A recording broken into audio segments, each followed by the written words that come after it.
Warrior Lore. Chapter 929. Take notes. Chapter 929. Take notes. Proofreader. Papatonks. Win-win? Shangguan Yulin squinted and mocked. Sounds too good to be true. You win, I win. Everybody wins. But tell me this, why on earth should I help you? You said it yourself, everybody wins. Or do you plan on spending the rest of your life in Shangguan clan's torture chamber, spending every second of it in unadulterated agony? And, Shangguan Yulin haughtily said, I'd willingly stay in the 9th circle of hell so long as you're a couple circles above. I may know only pain, but seeing you right there beside me with a wretched look will be a sobering experience. Ha ha ha. Zhuo Fan sighed. Do you hate me that much? We don't have anything against each other. I only fooled you a few times now, getting you to knock your head on the floor, carved degenerate demon on your chest, made you shout master this and master that, had you grovel at my feet. But only for a couple of times, then was that all? I honestly can't recall. Meh, that should be it, right? You want more? Isn't that goddamn enough? His face twitched with every sore spot that Zhuo Fan thoroughly skewered, bringing his anger to an all-time high. Gu Yifan, you're nothing but a foul rat. I come from a respected house, the Shangguan clan. Do you really think that having toyed, humiliated, and tortured me so many times does not warrant my burning hatred for you? I rather choose death before dishonor. The world isn't big enough for the both of us. I'll be sure to return every indignity you subjected to me 1,000 times over, and I'll start with your precious son. Ha ha ha. Zhuo Fan just stared as Shangguan Yulin cackled. The elders eavesdropping shook their heads. One venerable sighed. I never knew Shangguan Yulin knows only cruelty. Such luck we managed to see his true colors in time. He would have only grown to become a disease upon the clan once he takes the seat, just as wretched as Shangguan Feiyun. Yeah. Shangguan Feixiong sighed, feeling regret. Yulin was a good seed among the disciples, only to find out he had a twisted mind. One venerable was not so quick to agree. Although Shangguan Yulin is vile, he has his reasons. It was that endless humiliation that brought him so low. Tell me, would any of you be able to take the high road and have a clear conscience when Gu Yifan toyed with you? That had them all second-guessing their rash nods. Ha ha, maybe we couldn't. This just goes to show what a real player this guy is. Shangguan Qingyin giggled and Shangguan Feixiong glared. A man is never to be demeaned. Dignity is most important to a practitioner. Gu Yifan is even more twisted, having humiliated and played Shangguan Yulin like a fiddle. So why are you laughing? Shangguan Qingyin covered her mouth before any laughter slipped again. She knew this wasn't right. But just picturing Shangguan Yulin banging his head on the ground before Zhuo Fan's feet was most hilarious. Has her proper and handsome cousin ever gone through such low times? Mr. Gu is such a bad guy. Her mind was saying something while her curving lips betrayed her true feelings. Shangguan Feixiong sighed and shook his head. So you won't help me? Zhuo Fan asked earnestly after he waited for Shangguan Yulin's cackle to die out. Though the guy didn't know when to quit. Help you? Maybe in another life. Ha ha. Even as I'll be cooked alive, I'd still laugh just thinking of the grief of losing your son. Hi hi hi. Such pain is definitely there. Zhuo Fan sighed but then smiled. Though it's bound to last 5 years, 100 tops. With our long lives, it's like a drop in the bucket. It'll pass anyway. Having descendants and spending time with them will be sure to numb the pain. Shangguan Yulin shook. Time with descendants? Well, you can't expect me never to move on. He's only a son. Zhuo Fan put on an evil smirk. Speaking of, the chance of a house filled with children is right now knocking on my door. Your uncle and elders are begging me to take the apple of their eyes, all for a measly soaring sword. So you can keep your help, and I just have to accept the loss of a son to move on and make some more. I'll go to Yinna right now, get the buns in the oven so they can't weasel out. It'll make giving the soaring sword all the more a sound decision. Your uncle can't have his little girl turn a widow so fast either. As for you, my good disciple, whether stuck in hell or pushing through it, remains to be seen if you'll see me wallow in misery over the loss of my son or bask in the laughter of my kin. Ha ha ha. Zhuo Fan walked to the door having finished his piece. Shangguan Yulin was left stumped. How could I forget? He doesn't actually need to get his son. Not when there's another choice with an endless future waiting.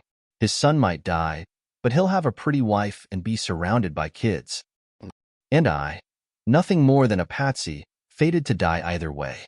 Seeing him smile from hell will only pour acid on my wounds. How can I have such rotten luck? Any choice will get me killed while his choices all promise a nice and cozy future. And by not saving his poor son, he'd become Shangguan clan's son-in-law, rising higher. It was something this young master within, if you're there to suffer along mentality, could not accept, so Shangguan Yulin cried out, "Wait, back up." I agree. How can I not? All I'm asking is that you keep your distance from Yinner. Zhuofan paused and looked back with a devious smile. Finally fell for it. Bastard. Amazing. A venerable praised. The kid's mind games are ridiculously good, toying with Yulin's feelings and thoughts. He has the other's state of mind under control, ergo his desires. What do you guys think now of the previous indignity? It was because of that little show we put on that Shangguan Yulin believes we value the soaring sword so much that we would listen to Gu Yifan, especially about using Yinner as leverage. That hit him right where it hurt. They all bobbed their heads like wise men, with another venerable turning to Shangguan Feixiong. Feixiong, take notes. This is the kind of mentality you should have as a clan head, as the leader of Eastern lands. Me learn from him? Shangguan Feixiong went red in the face. Gu Yifan is just a junior. And, the way I see it, you're the youth in his 20s here, with how naive you are, while he's the real monster living through ages with his cunningness. Smiling, the venerable said, "Don't you see? Even old guys like us are learning from him." The venerable pointed, and Shangguan Feixiong was shocked to see his oldies taking out jade slips and recording. Shangguan Feixiong's face twitched. That is called taking notes? Shangguan Feixiong was this close to spewing blood from the shock. These millennia-old geezers were as shameless as rash teenagers. Where's your self-respect? Shangguan Qingyin was the only one angry, stomping away through them. Don't just write everything. It's nothing but empty words. Stop at once? Everyone gave her odd looks. What's up, Yinner? Shangguan Feixiong sighed and shook his head. Yinner, are you angry at him for his untrue words and sulling your name? Or is it at him for not following through with it? Ha ha ha. Ignorant of all the ruckus outside, Zhuofan flicked his hand and the chains were off Shangguan Yulin. Then he threw him on the ground. Hey, what's that for? I agreed, didn't I? Quiet. Zhuofan shouted for him to stop talking. You did agree, but there's nothing trustworthy about you. I'll have to leave my mark on you again in case you get any ideas along the way. Just you try. Zhuofan chopped at his neck, and the guy was out like a light. He placed a hand on his back, and his right eye flashed with the black thunder flame, surging as it followed the hand and into Shangguan Yulin. Chapter 930. Bloodworms. Chapter 930. Bloodworms. Proofreader. Papatonks. So let me get this straight. Gu Yifan wants to make a deal with me, the soaring sword for his son. But since Shangguan clan has him confined, he sent you his messenger? 3 days later, at the Flying Cloud Manor, in the dazzling hall to be precise, Bailey Jingwei was in the main chair, sipping his tea and muttering. His eyes shone while staring forward. Shangguan Feiyun and Danqing Shan at his sides, a shivering, distraught and familiar guy, also covered with wounds, was fighting to keep his composure as he just stood there. He kept on shivering and looking worried as he bobbed his head. He really asked me to pass this message. Here's a jade slip he personally made if you don't believe me. It also holds his soul signature. Shangguan Yulin presented it with shaky hands, and Bailey Jingwei casually took it. He nodded to Shangguan Feiyun. It's Gu Yifan's all right. He wants us to meet up 100 miles from here on Flourishing Mountain. TCH, what an utter waste of time. Back when he was here, he said he wanted to give the divine sword for his kid, but then he just ran off. Now he makes the request himself? Humph, I can't tell if he's brilliant or boneheaded. Shangguan Feiyun read the jade slip as well, and just threw it to Danqing Shan. It looked as if Zhuofan was giving up with this message, but only Bailey Jingwei could read between the lines. You can't say that, not when Gu Yifan is so sharp. A man of character doesn't take risks. With how we had them surrounded before, if the exchange took place, he'd never be at ease. He wouldn't accept it even if I came to another place. But then he comes back with this proposal, which means he made himself an exit again. Quite sensible. Now he must be thinking how to taunt both sides into fighting so he could slip away. Humph, as if that'll work. Hasn't he had enough toying with me, and now he comes back for more? Shangguan Feiyun mocked, his eyes spewing flames of rage. The humiliation of being made to play catch was still fresh in his mind. Bailey Jingwei had an explanation for that too. His eyes shining, Sword King Feiyun, don't let emotions cloud your judgment. We're after the Shangguan clan in the end. Now we just have to get the soaring sword, and there's no harm if he uses us once more. Not since it'll work in our favor, haha. Only. Bailey Jingwei's collected smile showed his decision was made, but then his sharp eyes landed on Shangguan Yulin below, making him reel under the intense gaze. There's something I can't figure out, young Master Shangguan. Sure, asking for the Shangguan clan to release you sounds fair, but there's only bad blood between you two. Not even desperate times warrant him trustworthy. Does he actually trust you so much to send his message? This involves his son, after all. Shangguan Yulin grimaced, bowing before them with a distraught face. Prime Minister is correct. The guy never trusted me. That's why he left something in my body. Look. Shangguan Yulin showed his arm. The trio's eyes twitched at once, their heartbeat spiking. Shangguan Yulin's arm had something foul and vile wiggling under his skin, like hundreds of worms fighting to come out. Shangguan Feiyun yanked his wrist and checked with his yuan qi, but the discovery had him gasping, damn. You're a nest for worms now? Shangguan Feiyun's face shook hard, pointing at him. This guy has thousands of bloody worms burrowed inside him that just won't die. Not even my yuan qi had any effect on them. This is freaky. The other two regarded him gravely once the disgusting arm was back under wraps. Shangguan Yulin's pale face looked astonished. Prime Minister, now you see why he let me come? He knocked me out throughout the process, only for me to wake up and realize my body was swarming with these putrid maggots. He told me they're bloodworms, like marrow-burrowing maggots. Only he or my body's destruction will release me of these things. But giving up my body will mean a decrease in cultivation and halt in progress. He only had me deliver a message, something I found wholly beneath the worth of ruining my future. Now if you agree, I still have to get back with the answer. He only gave me 10 days before the worms act up and feast on my blood essence. That'll ruin my body. Bailey Jingwei nodded at Shangguan Yulin's whining like an old biddy, his doubts removed and now believing in the letter. Who'd have thought an alchemist like Gu Yifan would be capable of such nasty business? Shangguan Feiyun huffed. Bailey Jingwei nodded. All men of renown have walked over thousands of corpses to get where they are since time immemorial. A true man knows when to act and be decisive. It'd be so much easier to handle Gu Yifan if he were kinder. At least we didn't need to be so wary of him. Young Master Yulin, there's just something that evades my understanding. I hope you can clear it up for me. Bailey Jingwei began.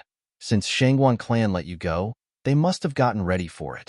I'm sorry to say, but they switched places the moment you left, since no one trusts you and all. So then, how are you going to get back to Gu Yifan?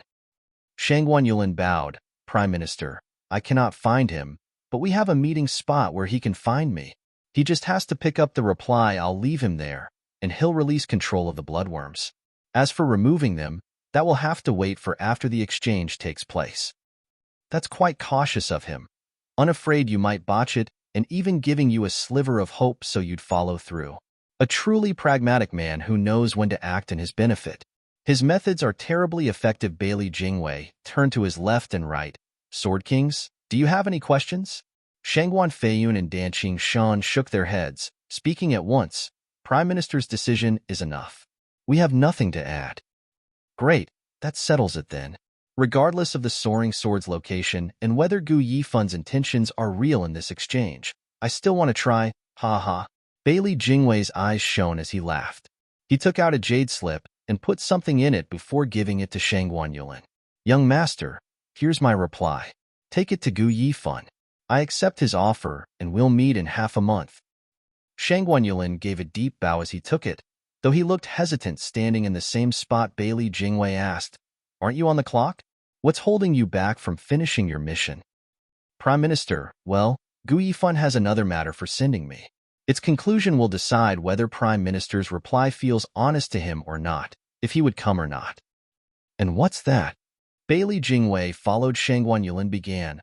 Prime Minister, I would like to see if his son is safe. Absurd. A felon like him will get his son only when he gives the soaring sword. Why on earth will I reveal his location to that bastard beforehand? You take me for a 3-year-old, using slick words to get me to spill his location so you could bust him out? Shangguan Feiyun snapped and raged. Shangguan Yulin sighed. Uncle Feiyun, please don't be angry with me. I don't want to see the brat either. But that's what Gu Yifan said. If his son is dead, then the soaring sword exchange will go to the dogs. God damn it. Who are you calling a dog? No, uncle, that's not me. But Gu Yifan's words. Shangguan Feiyun exploded in rage and power, making Shangguan Yulin shudder and turn frantic in explaining himself. Curse you, Gu Yifan. You have me go send a message and even mock the other. Now my head is on the line while you're just laid back home. The only reason I'm doing this job for you is because of those damn bloodworms. All he could do now was brace. Uncle, please calm down. It's quite normal for a father to miss his son after such a long time and be concerned about him, ha ha ha. Shangguan Feiyun sighed and nodded. Bailey Jingwei's eyes shone, never leaving Shangguan Yulin out of sight as his lips curled dangerously. Chapter 931. Hanging by a Thread. Chapter 931. Hanging by a Thread. Proofreader, Papatonks. Then you can go and tell him his son is safe and sound, treated like a prince. He can make the exchange without worry. As for seeing him, ha ha ha, I find it unnecessary. Bailey Jingwei showed a crafty smile as he sipped tea. Shangguan Feiyun mocked. Yep, so go ahead and tell him that. It's not like he has some divine eye that can tell him if you have seen the kid or not. I wish it were that simple. Shangguan Yulin sighed in distress. You know as well the punk is lively as a monkey. He won't be fooled with just that. He told me he and his son had a signal. I need to see the child in person and relay this signal. When I reply, he'll only believe if I come with the matching signal, or he'd believe his son is dead and the deal is off. He'll just give the sword to Shangguan Yulin and throw his lot with them. Shangguan Feiyun cried out. There's something like that? You just have to see the brat? It seems like Shangguan Yulin had no intention of seeing Gu Santong if he could help it, which he couldn't. He was always scared here, in the flying cloud manner, and the faster he left, the better.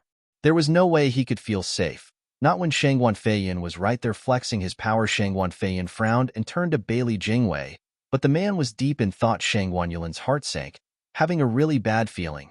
Why, you didn't actually kill him, did you? Don't you want the soaring sword?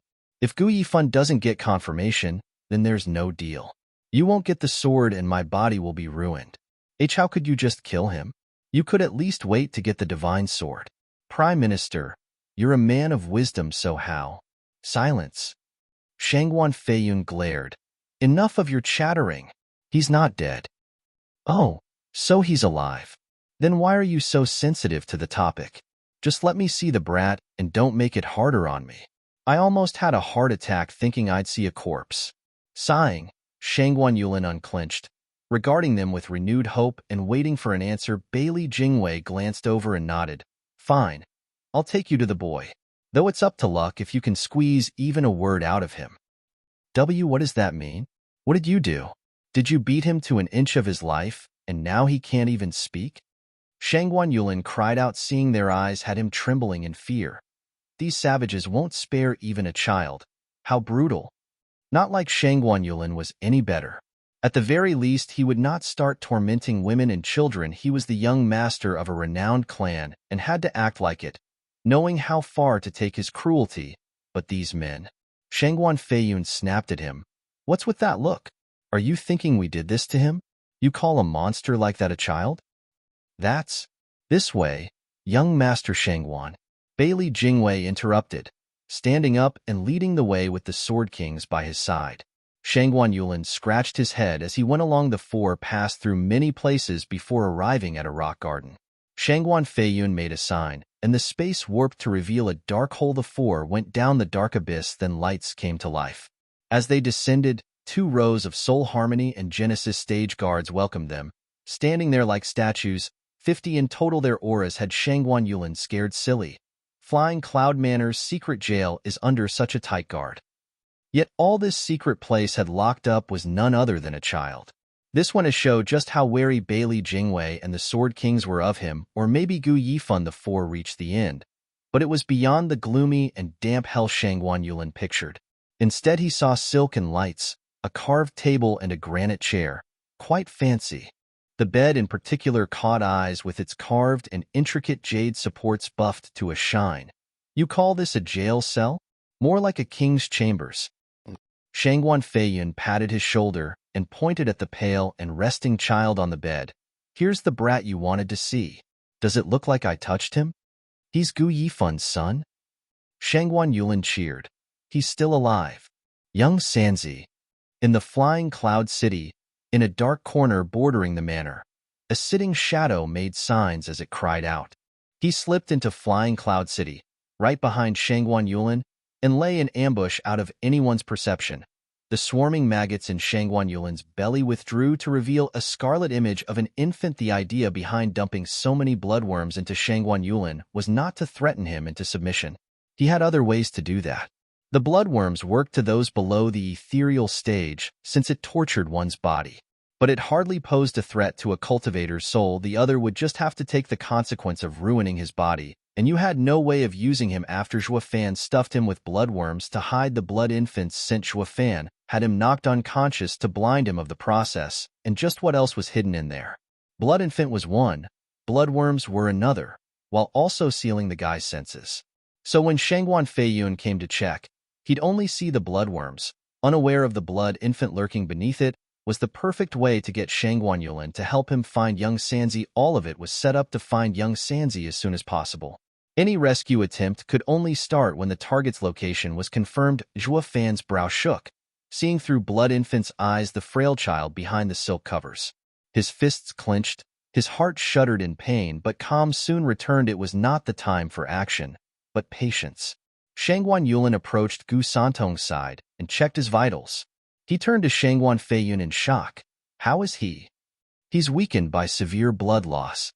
Shangguan Feiyun rolled his eyes. Shangguan Yulin checked again and noticed Gu Santong's damaged arm. Even with the bandages to staunch the bleeding, blood was seeping still, following the arm and dripping into a bowl. Startled, Shangguan Yulin asked, "Are you letting out blood?" "Why?" "Bullshit," Shangguan Feiyun cursed. "I'm no saint, but never this vile as to bleed out a child. I never once tortured him and even used my personal training room to heal him. And you're asking if I bled him? This is your personal room? What else a prison?" Shangguan Yulin huffed and glared at him, turning to Gu Santong. "The kid is weird. I planned on using him to threaten that Gu guy after my blade hurt him, so I had my alchemist heal him. But the odd thing is that no medicine can halt the bleeding. That's why I was hesitating about letting you see him. While not dead, he's not long for this world. It's unclear if he can get us the sword as he is." Shangguan Yulin's brow shook. So that's what all that stalling was about. The brat is hanging by a thread. He might not even live past a fortnight to see the exchange. Gu Yifan will never go with the damn thing if he knew, and will throw his lot with Shangguan clan, raising a family, but without his son. Zhuo Fan was overwhelmed at the truth about his condition, worried and flustered. Young Sanzi can't heal? Why? Chapter 932, Weird Signal. Chapter 932, Weird Signal. Proofreader, Papatonks. Checking Gu Santong's pulse, Bailey Jingwei turned to the others with a shake of his head. No change.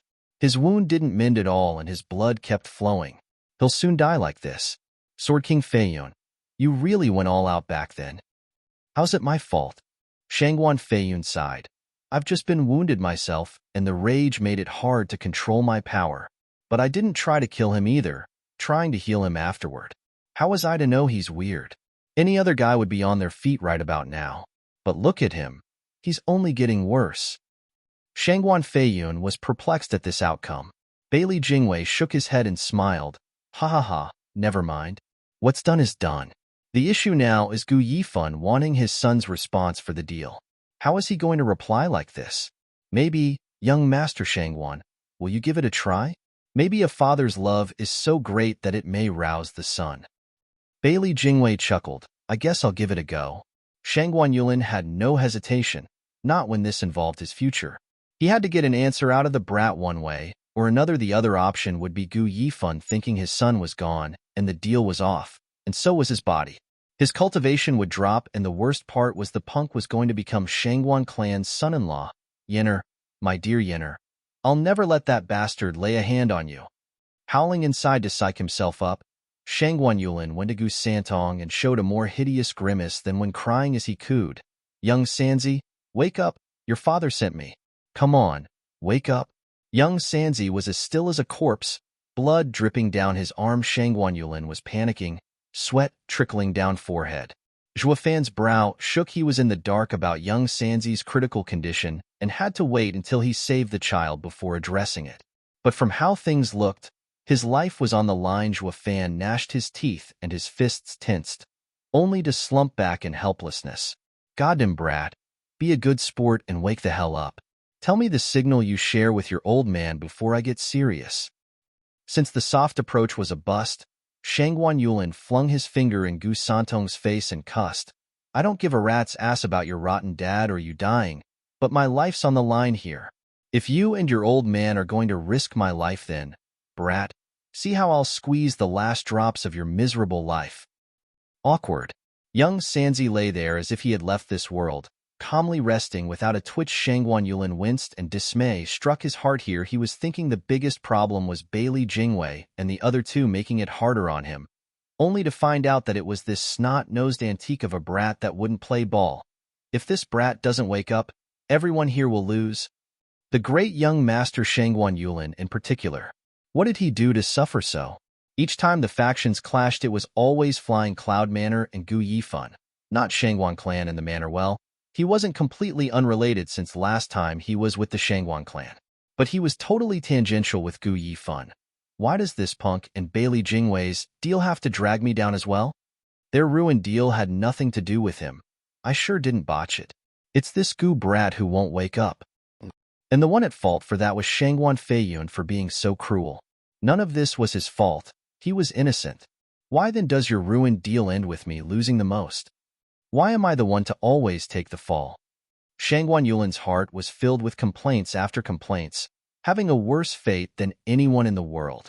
While others might die out of the blue, he was worked to the bone by both sides, and what did he get? Suffering and death. And for what? Heavens above, why the cold shoulder? Why the cruel fate? Shangguan Yulin's heart was bleeding, finding the world's misfortune dumped on his wee shoulders. Bailey Jingwei mocked him. Young Master Yulin, I thought Gu Yifan sent you to give a message to his son. Do so, and maybe the strong bond between a father and his son will bring about the signal. Maybe even wake him up? Give it a go, haha. Shaking all over, Shangguan Yulin turned solemn and nodded with hope. Fine. Anything's better than dying. He lay next to young Sanzi on the bed, whispering sweet nothings. Young Sanzi, your dad asked me to tell you about your agreement. Do you remember? Whenever you're in danger, I'll always come save you. A gentleman can't forget his promise. Is that what a father tells his son? Why does it feel like a talk of equals? Shangguan Feiyun was puzzled. Bailey Jingwei was the same, but his mind was working on a solution. Then a faint whisper resounded. A gentleman never forgets his promise. Ha ha ha. Startled, the men looked to find the weak Gu Santong open his eyes and let out a faint laughter. He actually woke up. What's up with that signal anyway? Shangguan Feiyun shouted in astonishment. Bailey Jingwei chuckled and shook his head. These two are a pair of oddballs. I heard that some fathers and sons see each other as equals, ignoring outdated traditions. This must be the case as well. A gentleman's promise, ha ha ha. The others nodded, but Shangguan Yulin was not one to give a flying hoot about how much of a weirdo the Gu members were. He only wanted the deal to take place so he could keep his own skin. Quite literally, Shangguan Yulin perked up. Brat, it's damn time you wake up. Hurry up and tell me your answer to the signal. I'll be off telling him the minute you do. Degenerate demon, why the hell would I tell it to you?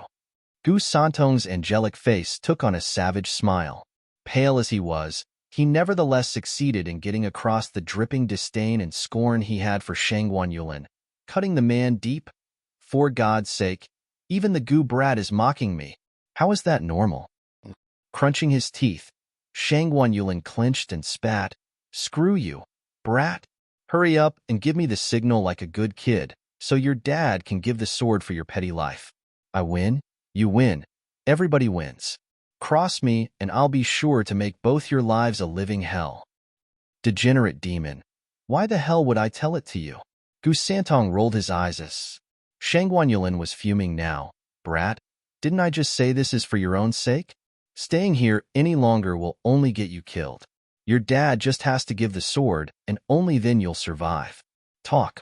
What's the signal? Degenerate demon, why the hell would I tell it to you? Screw you. Why can't a rotten kid fricking understand reason? Shangguan Yulin was on the verge of having a meltdown as he held his head. His knees softened and kneeled at Gu Santong's side, pleading, Child, I'm here to help your father get you back. I've said my signal, so can't you do the same? We're on the same side. Give me your reply, and everyone will be happy. Gu Santong gave him a long look, then sported a wicked smile. Degenerate demon, why the hell would I tell it to you? Shangguan Yulin's face twitched hard, his body shook, and his mouth bled. Turned out that Gu Santong's repeated onslaught had popped a vein in him. Young Master Yulin, pardon the interruption. Bailey Jingwei intervened. Is it possible that the reply is, Degenerate demon, why the hell would I tell it to you? Shangguan Yulin's eyes blanked out, dumbstruck. Then he turned to Gu Santong's cute and mocking smile. The wounded brat couldn't be more obvious in his scorn. I already told you the signal, but who was the deaf one here? Shangguan Yulin's face twitched, his heart cracking like glass, tears seeping from the seams. These two are toying with me. They're getting their kicks until I die. Chapter 933, Boom. Chapter 933, Boom. Proofreader, Papatonks. Gu Yifun and his son sure know how to have fun. It's such a weird signal that it makes no damn sense. Shangguan Feiyun shook his head at the twitching, crushed and seething Shangguan Yulin. Bailey Jingwei was just as clueless, so he just shook away the thoughts. It's how oddities are, or maybe it's just a way to obfuscate others from randomly guessing the signal. There's no point reading into it. At least we now know his response and can make the deal. Young Master Shangguan, you should be going. Weren't you on the clock? Bailey Jingwei smiled at the depressed Shangguan Yulin with the intention of kicking him out. Shangguan Yulin got his meaning of sealing the deal fast, so he stood up and bowed to them. Then I shall go to Gu Yifun with the reply. I shall be the first to congratulate Prime Minister getting the soaring sword from the punk. Why thank you, young master. Bailey Jingwei smiled, as did the other two. While this guy had lost all his value, he was still smooth. Such flattery was neither forced nor overblown, said just right to make others feel good. Maybe he's still of some use after all, ha ha ha. With that done, they all went out of the cave. Giving no attention to the weakened Gu Santong on the bed, Gu Santong eyed them and smiled. He let out a breath and closed his eyes, though muttering, Dad's coming to save me, ha ha ha. But did he get what I meant? Thump. Bailey Jingwei and the two Sword Kings led Shangguan Yulin outside, being nice and friendly with him, like he was a real guest of honor. He was cautious as he walked, the rows of powerful guards giving him a bad feeling every time their aura flared. Staying just one extra second in this accursed place felt as if his life would be over. The peculiar thing was, the closer he was to the exit, the more pronounced it was hum. Shangguan Yulin shivered out of nowhere and halted. They had only reached half point of the tunnel and still had a way to go. Shangguan Feiyun paused, giving him an odd look. What is it? Why did you stop? Shangguan Yulin just stood there, frozen in panic with horror in his eyes. He did all he could to move his jaw, but it felt he had lost control. Shangguan Feiyun scanned him since he was acting even weirder. What's he playing at? Shangguan Yulin gave them some hopeful looks, trying to convey something impossible in a gloomy place such as this, and the others walked over just as Shangguan Yulin was feeling terror. 100 miles away, in a dark corner outside the manor, someone was using those same eyes as he waited for the target to approach. Squinting, Shuo Fan was like a patient hunter on the prowl. He made a sign to nail Shangguan Yulin on the spot. while using the blood infant's eyes to see Shangguan Yulin taking slow steps towards him. The closer it got, the colder his gaze was. Boom.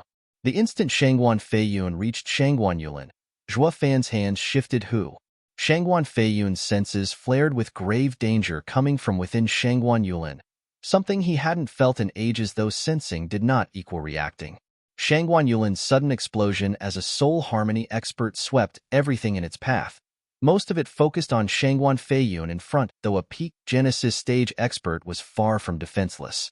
As one of the very best in this world, it would bring about endless disgrace from being even hurt by a soul harmony stage self-destruction. On the instant the explosion was triggered, Shangguan Feiyun's strong Yuan Qi was unleashed to shield him from the blast and leave him untouched. It did not go as well for the guards, though. Sure, they copied him to resist the blast, but the worst off among them were the soul harmony stage guards. In a narrow place like this, with no place to hide, they could only rely on their Yuan Qi.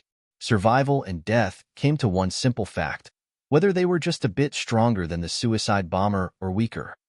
Some would come out with heavy injuries while some never got up again in but a blink. Of the 50 guards in the tunnel, a dozen fell victims, and that was ignoring the many others who were now too weak to fight. It went to show just how devastating a blowout of a soul harmony stage cultivator could be. It had to be, or no one would be doing it, but this was just the start. As everyone rejoiced the worst had passed, black thunder flames shot from the center of the blast. It was Zhua Fan's third trump card he stashed in Shangguan Yulin. The apocalyptic thunder flame. Not even the likes of Sword King Feiyun saw this one coming. It was common knowledge that a self-detonation used one's Yuan Qi, something a Genesis stage expert had to spare just based on the difference in stages, but when the black thunder flame was included, one with the power of total destruction, it was fundamentally a universal killer, all ending up suffering the same miserable fate until its power ran out like a claw from hell. The black thunder flame shot like lightning in all directions. Anything it touched, be it flesh or hard bedrock, all burned, wiped out of existence. The Genesis stage guards hardly registered when the black thunder flame touched their Yuan Qi shields, and only heard as it sizzled and was eaten away. The flames then crept on them, swallowing each one as it devoured. It was so deadly.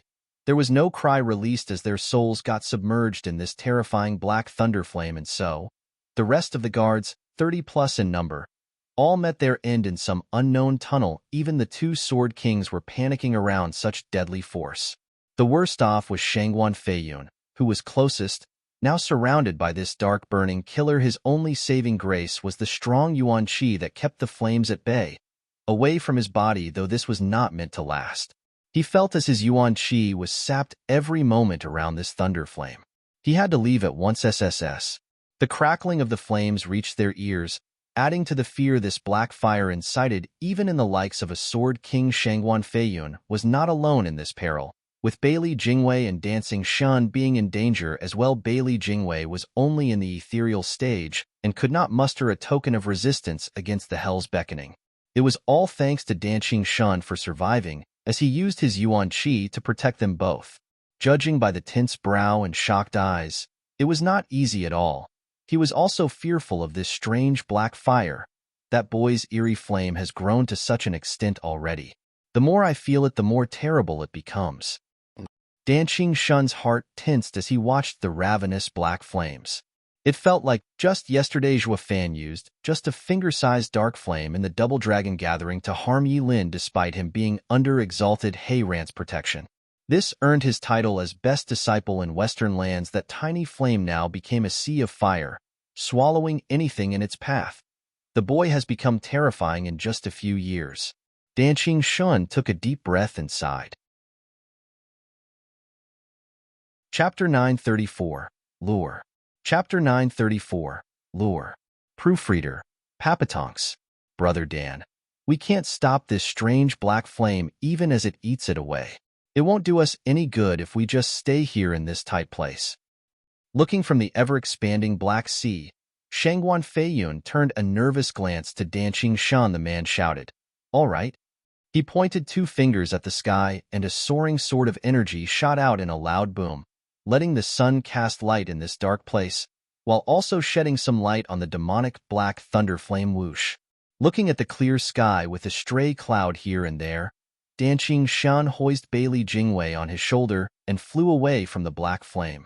As the flames latched on his Yuan-Chi shield and crept all over it, Danqing Shan shook once and sent his shield away from himself, letting the flames chip away at it from a safe distance, disappearing once their meal was finished. Whoosh! Shangguan Feiyun and a few strong Genesis stage guards arrived, shedding the terrifying flames in the same manner Danqing Shan did. They were at last out of danger and could breathe easier. These mighty and respected Genesis stage experts had just escaped a brush with death, something that hardly happened to them. The more they watched the thunder flames swallow the manor, the deeper their fear ran. What the hell is this? Why is it so horrible? Of the 50 or so guards in the tunnel, only 5 escaped. It was testament to the warranted fear they had for the black thunder flame and of its destruction. The flames kept spreading, eating and destroying all of the manor, and they were powerless to stop it. Shangguan Feiyun stood there stunned, his face grave from the dangerous experience. It was a first for him, to see his men die out without even making a sound. It echoed in him the same amount of powerlessness he saw in them. There was a limit to what a man could do, a saying he would not soon forget. Prime Minister, Brother Dan, what is this thing? Do any of you know? Shangguan Feiyun flew over to them and spoke with no little shock in his voice. It's just a flame, but Yuan-Chi can't stop it nor break it. Only by letting it consume everything will it make it stop. The only reason we're still here talking is because we had the Yuan-Chi to keep it at bay. Any stronger and even this Sword King would have fallen. This is absurd. Bailey Jingwei and Danqing Shan nodded gravely. Danqing Shan kept the knowledge about it, and Zhuo Fan to himself, while Bailey Jingwei grimaced. It's not a question of what, but how strong. With this black flame, nothing in the world can stop it. We've only survived it because its power has a limit. Yet even so, it still managed to threaten the likes of a Sword King. Sword Kings, think for a second. We've been hard-pressed to use Yuan-Chi and keep the flames away, but if just one mote touched us, we'd be dead. Shangguan Feiyun shook and Danqing Shan's voice cracked in shock. The black flame needs but a touch, and nothing will remain of us. Bailey Jingwei sighed. Such a deadly power is hard for even a Sword King to escape. Then what about Patriarch? This is our first time seeing such a thing. But what if there'll be more of it? Then, Bailey Jingwei trailed off, but Shangguan Feiyun understood his worry loud and clear. There just has to be more of this thing, and it could drive fear even into Invincible Sword. The question is, where did this outrageous thing come from? Shangguan Feiyun frowned, while Bailey Jingwei was lost in worries. In any case, Shangguan Yulin's detonation has something to do with the Shangguan clan. Bailey Jingwei spoke coldly. Shangguan Feiyun cursed. Those bastards must be behind it. I don't know where they got this dangerous thing, but they stuffed it in the brat and got him to explode. It was clearly aimed at us. I was right to be wary of the detonation, even if its blast was meager. Any carelessness from my part, and the flame would have eaten me alive. Damn you, Shangguan Feixiong, and your cruelty. Shangguan Feixiong? Shangguan Feiyun had instantly dumped all the blame behind this devious and savage attack on his brother. But Bailey Jingwei frowned. Would such a kind and upright clan head resort to something so vile? Let's not forget that the mind behind everything is still Gu-boom. A sudden distant explosion cut off his words. The trio jerked and looked over in its direction. From the manor's east side, a surge of power came, followed by a most familiar sword energy. Shangguan clan's soaring sword art. Shangguan Feiyun gnashed his teeth. Prime Minister Bailey, see that? They just took an attempt on our lives. They had Shangguan Yulin blow up in our faces while the main force was charging in. They want to take my head in case I escaped alive. Humph, there's no way they'll get rid of me that easily. Shangguan Feiyun shot towards the scene. The rest looked at the spreading sea of black and went after him. It was better to fight with the Sword King than stay here, powerless. Sword King Feiyun. Wait? Bailey Jingwei cried, but Shangguan Feiyun's anger deafened him to anything but his target. Bailey Jingwei squinted and looked back at the flames. He sighed and gave Danqing Shan a look. Flying together after Shangguan Feiyun, all the excitement and suddenness had made them blind to the on and off red infant going deeper into the flames, and using them for cover it went through the tunnel filled with flames and arrived to where the weakened Gu Santong rested. Young Sanzi. Gu Santong shook at the familiar voice and smiled. Dad, you're here? Of course I am. I've come to get you out. The blood infant turned into a pitch-black sword floating under Gu Santong. It then took the child and disappeared without a trace. Shangguan Feixiong had come with his 3 venerables and the Genesis stage experts to cause a scene in an area of the manor. They burned and killed without stopping, as no guard could match the power of the 3 venerables, not when they could hold back a sword king. What was more, there were few guards around, far weaker than the carefully picked Shangguan experts' boom. A string of sword energies were unleashed, wreaking havoc to anything that moved as lavish buildings fell around him. Shangguan Feiyun hovered in the air and heard hundreds of people coming over. Damn it, the guards are mobilizing here. Did the brat do it? I don't know if Shangguan Feiyun and the rest are with them. It will make getting out with just 10 men hard. It may even require to leave some behind. Shangguan Feixiong, you rotten relic. You sent me a suicide bomber and almost cost me my life. I'll make sure you'll never walking out of here alive. Shangguan Feiyun roared as he stormed over. Shangguan Feixiong saw Shangguan Feiyun coming at him like a storm, with Dan Qingshun and Bailey Jingwei not far behind. He ordered, everyone fall back.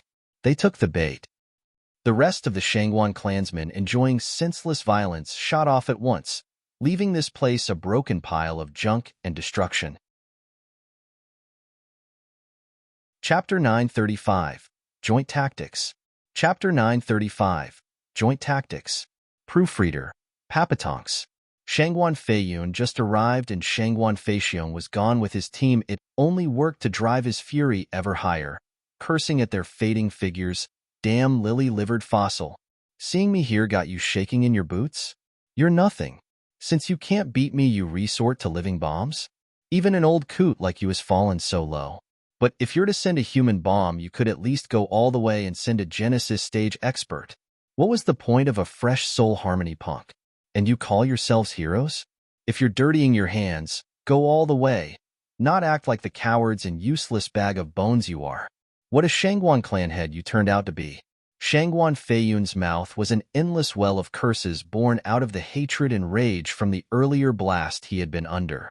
He did not only aim for Shangguan Feixiong's shamelessness, but also Shangguan Yulin's weakness. Unable to harm him at all, the soul of Shangguan Yulin would have fallen into depression if he heard it from whatever hell he was in. Why me? I'm just the messenger. How did I even die? He just went out with a bang without even knowing. The thunder flame then consumed his soul, robbing him of any chance of survival. One could say he was a poor, unfortunate soul. PN. Any Little Mermaid fans out there? Never knowing what got him even after death. But the moment he decided to be Zhua Fan's messenger was the second his fate as martyr was set in stone. Taking one for the noble cause of this demonic emperor's grand rescue plan, Zhua Fan had no intention to send any messages, only to send him to his death. That stuff with deals and exchanges was only an excuse. Sword King Feiyun, save your breath. They never were after you. You're cursing the wrong tree. Whoosh. Dan Qingshun and Bailey Jingwei arrived, and the latter shook his head seeing the Sword King consumed by rage. A man of status he is, but only a martial practitioner at heart, unable to escape his crude disposition. Shangguan Feiyun shook and asked, "What's that, Prime Minister? They didn't want me dead? What about that detonation and then that sudden attack? I have lost the soaring sword, so their only reason to come here is to go after my life. Not to mention the punk blew up right next to me. If that isn't already obvious, what is? How is that not an attempt on my life?" Ha ha ha, Sword King Feiyun, everyone knows how amazing you are. Bailey Jingwei shook his head. If they were after your head, they'd come up with a far more intricate plan and not some hasty idea. Just look at yourself, there's not a hair out of place. That's being cautious, blocking the black flame in time. The flame is deadly, but your instincts are much honed as a Sword King than any other Genesis stage expert. Not even a Soul Harmony kid's detonation can escape your senses. It's easy to tell from the sudden surge that a detonation was coming as well. The only way the ambush would have worked was if they used one in the same stage. Bailey Jingwei gave a wry smile. Sword King, you need to think about it. What kind of an ambush points to using a tactic that guarantees not to take the target down? Shangguan Feiyun shook and exclaimed, "Prime Minister, you mean They just wanted us to think it was a temporary attempt on your life. Bailey Jingwei had a creepy smile on his face. Shangguan Feiyun's heart jumped in shock. Temporary? Yes. Bailey Jingwei laughed. For Sword King to understand it better. I invite you to go back to the secret room together. Ha ha ha. Bailey Jingwei flew with Danqing Shun as his loyal guard. Shangguan Feiyun was quick to follow back at the tunnel of the sea of black flames. Only a few motes remained here, and there Shangguan Feiyun waved his sleeve and sent the still-burning rocks in the tunnel away. This cleared the way for the trio. The tunnel was just as narrow, just that its length was now cut in half, making it easy for them to reach the room. Danqing Shan and Shangguan Feiyun gasped to see the bed empty. Sensing the cold sheets, they knew the child was long gone. Shangguan Feiyun cried out, "Where is he? When did he leave?" Rescued while the attacking Shangguan clan drew our attention, Bailey Jingwei analyzed. Shangguan Feiyun shuddered and gasped, "Prime Minister, you knew?" From the very start. Bailey Jingwei's eyes shone and smirked. Our opponent wasn't the Shangguan clan but Gu Yifan. Shangguan Feiyun cried out, "Him? How did he do it? Didn't we agree on an exchange?" "Why? We did agree. But do you trust ourselves to let the father and son go free after we got the soaring sword?" Bailey Jingwei shook his head. "If I don't trust the deal, then you can be sure Gu Yifan won't either. The soaring sword is his leverage. Once removed, nothing can stop us from killing him. How far do you think a radiant stage father can run with his injured son? It makes sense he'd need Shangguan clan's cover. But would they help him without the soaring sword? From the start, he never planned on following through on the deal. Only after taking our bargaining chip." Bailey Jingwei looked around the empty room and chuckled. "I have yet to figure out how he slipped in and succeeded in taking his son through the chaos, but the minute Shangguan Yulin demanded to see the child, I knew he planned a rescue. The rest were a series of plans. Shangguan Yulin's detonation, then the Black Flame's invasion of the tunnel, all a show of strength to unbalance our state of mind.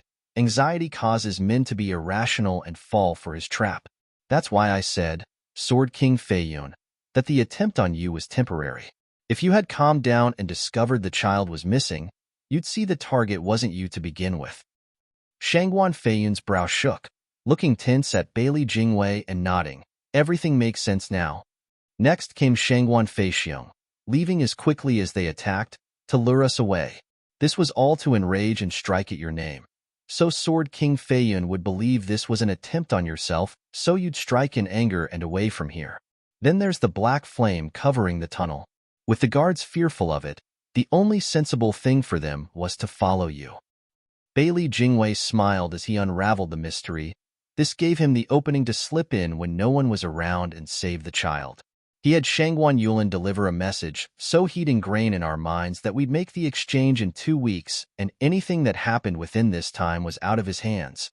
This led to us immediately believing it to be the Shangguan clan behind Shangguan Yulin's detonation, while excluding him as being part of the equation.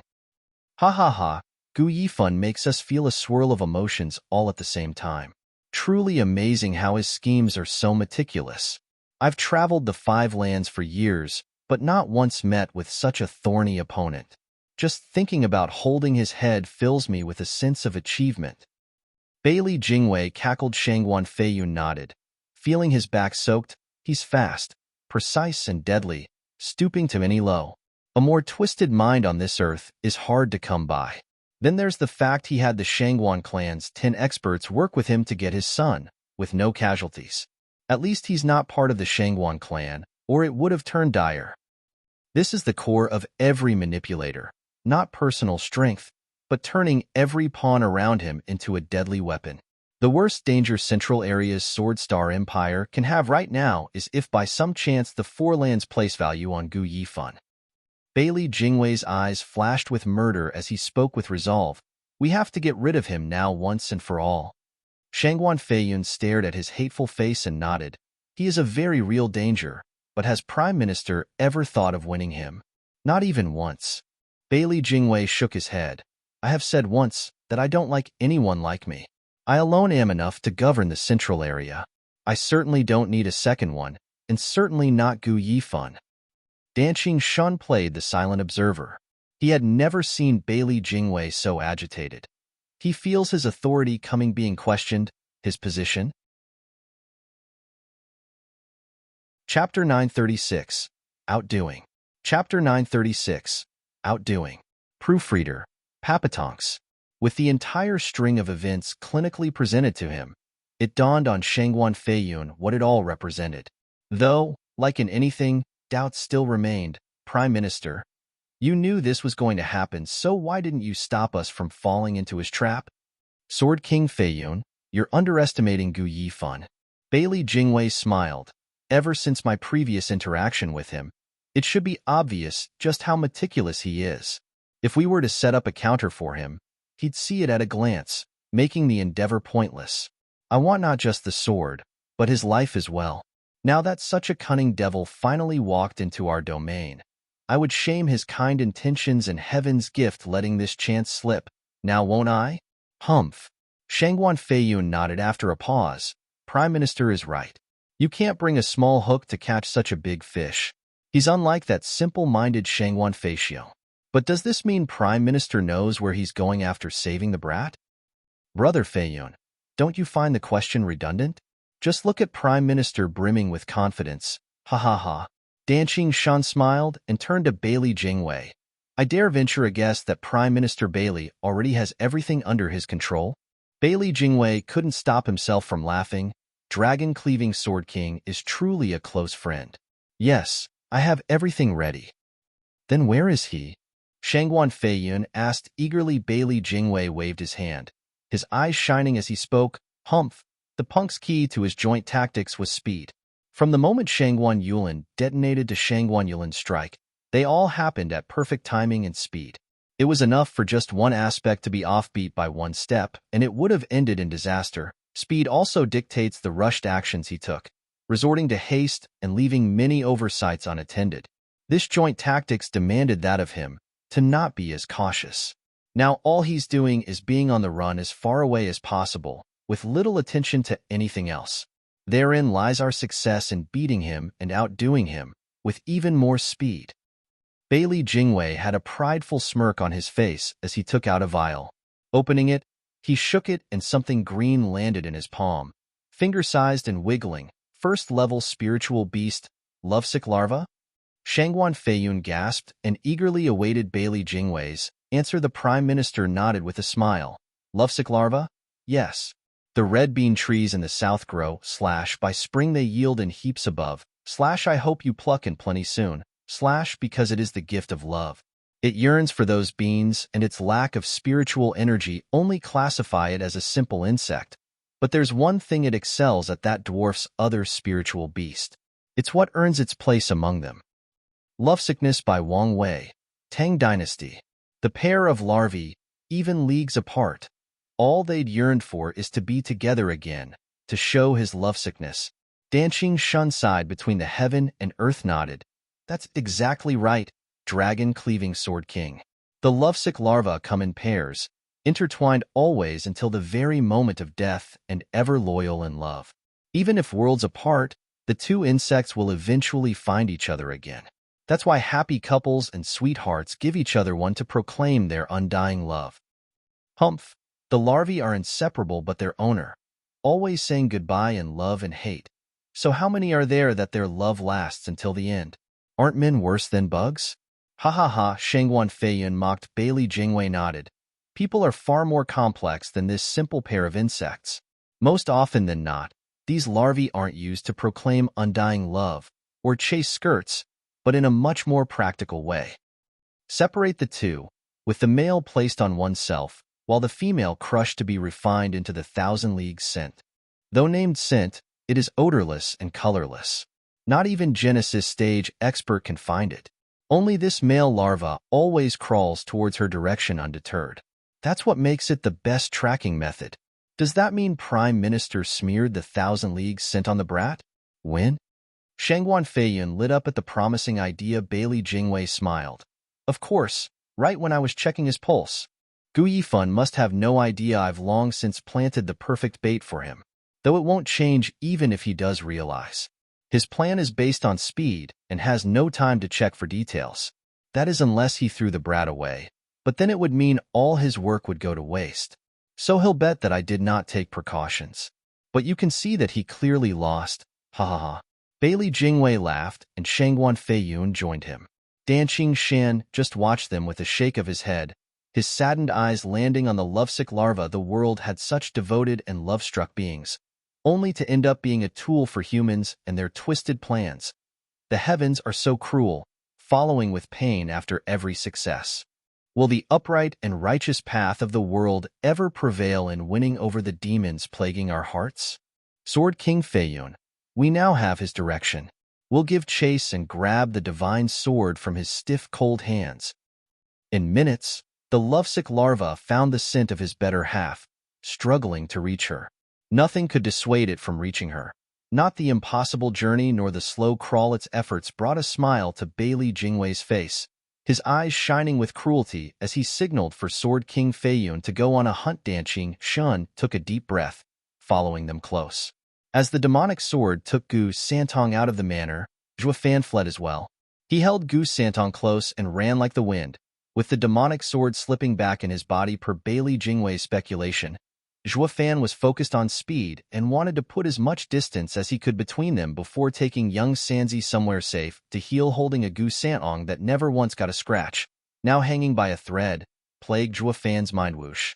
Zhuo Fan rushed through the air, not stopping for anything. This hour of flight had taken him 1,000 miles off Flying Cloud City. With Shangguan Yulin's detonation and Shangguan Feixiong's sudden attack, the chaos at the manor drew all the experts in Flying Cloud City over. This gave Zhuo Fan a clear path to get out with ease. Zhuo Fan's lure was not only for Shangguan Feiyun and Bailey Jingwei, but for all the guards in the city and manor. It thus made his extraction easier, just like he expected. And as Bailey Jingwei foresaw, Zhuo Fan's eyes flash, feeling in control. With the wind whipping around his face, Gu Santong awoke now and then to find himself in a warm and strong embrace and in safety. Looking at the familiar face, Gu Santong winced and felt forlorn for some reason, having never had to rely on his godfather until now, and tears flowed without stop. Dad, you came back for me. Of course I did. Who else would come save my son if not I? Zhuo Fan looked stern but smiled in comfort at seeing his missing godson these past days. Gu Santong's lips quivered as he apologized. Dad, I'm sorry. Why would you be? You did nothing wrong. I've been so stubborn in Father's perfect plan. It's all on me. I rushed in and got Dad worried and endangered you to come save me. Gu Santong sobbed, unable to finish his thoughts. As his cheeks were streaked with tears, his heart was wrecked by regret. Zhuo Fan looked at him in silence, flying farther and farther away. Chapter 937. All-encompassing love. Chapter 937. All-encompassing love. Proofreader. Papatonks. Gu Santong cried for a long time, even as his first tears dried, with Zhuo Fan smiling. Young Sanzi. Since you admit you're at fault, given the chance to do it again, would you still save the wench? Gu Santong shook and tensed as he got lost in thought. When he replied, he gave a weak nod. Yes, father. Oh? Then why would you repeat the same mistake? Zhuo Fan flew as he looked at him with a flat look. Gu Santong sighed. Because I want Annie to be safe. Then why do you say it's your fault? I meant for making you worried and risking yourself for me. But I couldn't watch Auntie, who was always nice to me, be hurt. That's why I'd save Auntie again if I could. But I don't want Father to be in danger because of me either. Gu Santong's fidgeting betrayed his nervousness. Zhuo Fan spoke calmly. Young Sanzi, then you shouldn't say sorry. Father, Gu Santong shook, looking stunned. Zhuo Fan's cold tone sounded angry to him. Then Zhuo Fan sighed and smiled. We've all been young and rash once. We've all made mistakes. Right and wrong are relative, not set in stone. As long as you think it's right, give it your all. Even if it's wrong, as long as it's worth it for you, do it. If you are ready to face the consequences of your choice. A real man doesn't utter apologies lightly, or they would hold no value. A man needs to be liable, regardless of wrong or right. Since you saved the wench, you need to be responsible for what follows, including having me spare the effort to save you, even my life. No, Dad, I never wanted you. Zhuo Fan's words sounded like his will, and Gu Santong was only getting frightened as he cried. Zhuo Fan chuckled. Think thrice before acting, young Sanzi. You're not the same as before. Your every move has ramifications. Since you couldn't let the wench get hurt, Does that mean I could leave you be? I'm your dad. Gu Santong's lip trembled, overwhelmed by his love. This was a father, one who would accept him as he was in his entirety. Gu Santong experienced for the first time Zhuo Fan's endless love he had for his son. Feeling this father reliable, it had always been the case of Zhuo Fan being the weaker one and needed his help, accepting every time because of the fondness of having a dad. Only now, when he was in trouble, he felt his father's arms protecting him. Zhuo Fan had become his everything. Not just a mere godfather, but a true father, one such as he could always lean on. Also, is there anything a father and son can't talk about?